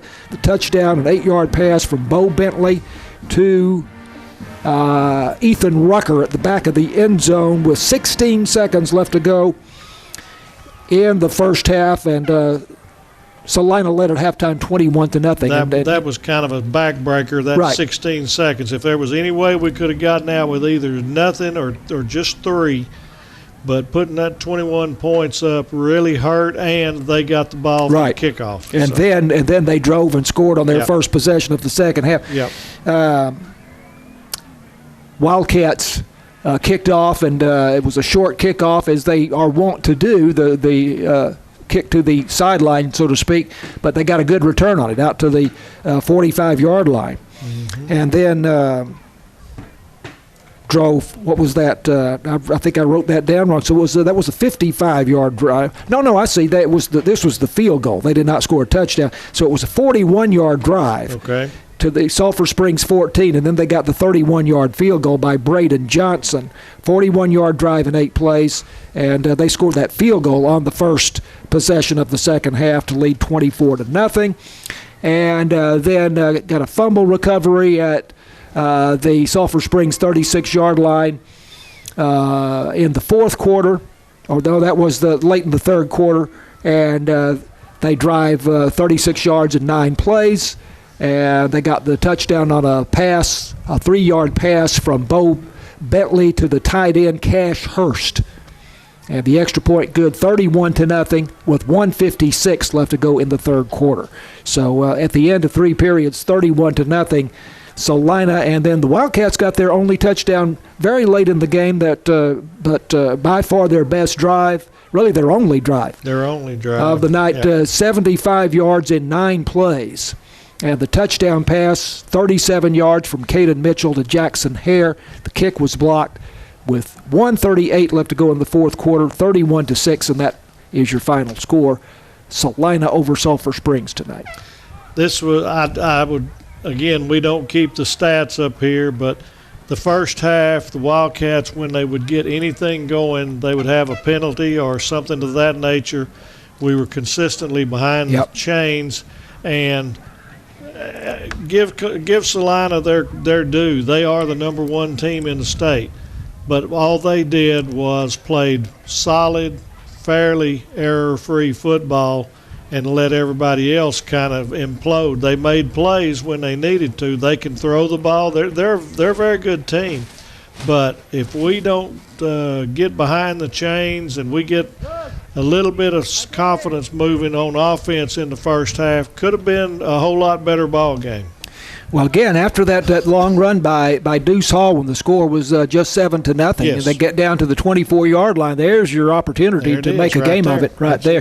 But they could not get a first down, and they give it back to Celina. Then Celina drives right back down the field for their second touchdown, and it pretty much was, I wouldn't say it was over at that point, but it was obvious that the Wildcats were in for a tough night. When things are going like that and you've got a team with the history and the aura of Celina, then you start thinking, even though you don't say it out loud, but the kids on the sideline and everything else is, well, I guess they really are this good. And it's hard to overcome. And that's where Coach Faircloth and his crew had a really hard 2 weeks. I really don't like the idea of 2 weeks to get to Celina because that's too much. People are tired of hearing about it. They want to play ball. So I think we would have been better off if we'd have played and then gone and played them right that next week. People say the same thing sometimes about the Super Bowl. 2 weeks. 2 weeks between the conference championship game and the Super Bowl. Well, we'll flush this one, forget about it, and start thinking about Paris tomorrow morning. And that's a big game next week. Absolutely, we've seen the best there is in the district now. Yep. We didn't compete as well as we wanted to tonight, but I saw, and you listened, but I saw Paris and Frisco play last week, and we're right there, if not ahead of both of them. So we've got second place to play for, and we should be able to get that. I really think that we can win out in district and go in as a second place team. And seeding makes a huge difference in the playoffs. You bet. The second place team will play the third place team in the neighboring district, and so it does make a difference whether you finish second, third, or fourth, or what have you. So that game next Friday night at Paris, and I'm not sure why we're going there again this year. We were there last year. It was just from realignment. They don't keep flipping. It's a 2-year contract based on realignment only. I see. And with all the new schools that we've got in here, we were the only 2 that were left in community. In community, right. So. Okay, so we will have that broadcast for you. We'll be looking forward all week to that game. Wildcat football brought to you by Alliance Bank, Northeast Texas Farmers Co-op, Farm Country, Hooten Hardware, City National Bank, Wesley House Assisted Living, J. Hodge Chevrolet, Saputo Dairy Foods, Christus Mother Francis Hospital, Copy Products, MBT Medical. The pregame is presented by Super Handy, and the halftime is presented by Galleon Insurance, Hall Oil, and Super Handy. So our technical director and video producer tonight, Matt Jensen, our KSST studio producer, James Terry, our assistant technical director, Aaron Groom, Tony Flippin, of course, the great Tony Flippin on the color commentary. Great to work with Tony. I'm John Mark Dempsey. 31-6, Celina, number 1 team in 4A Division I over number 10 Sulphur Springs tonight from Gerald Prim Stadium. We say goodnight to you and send it back to James Terry at KSST.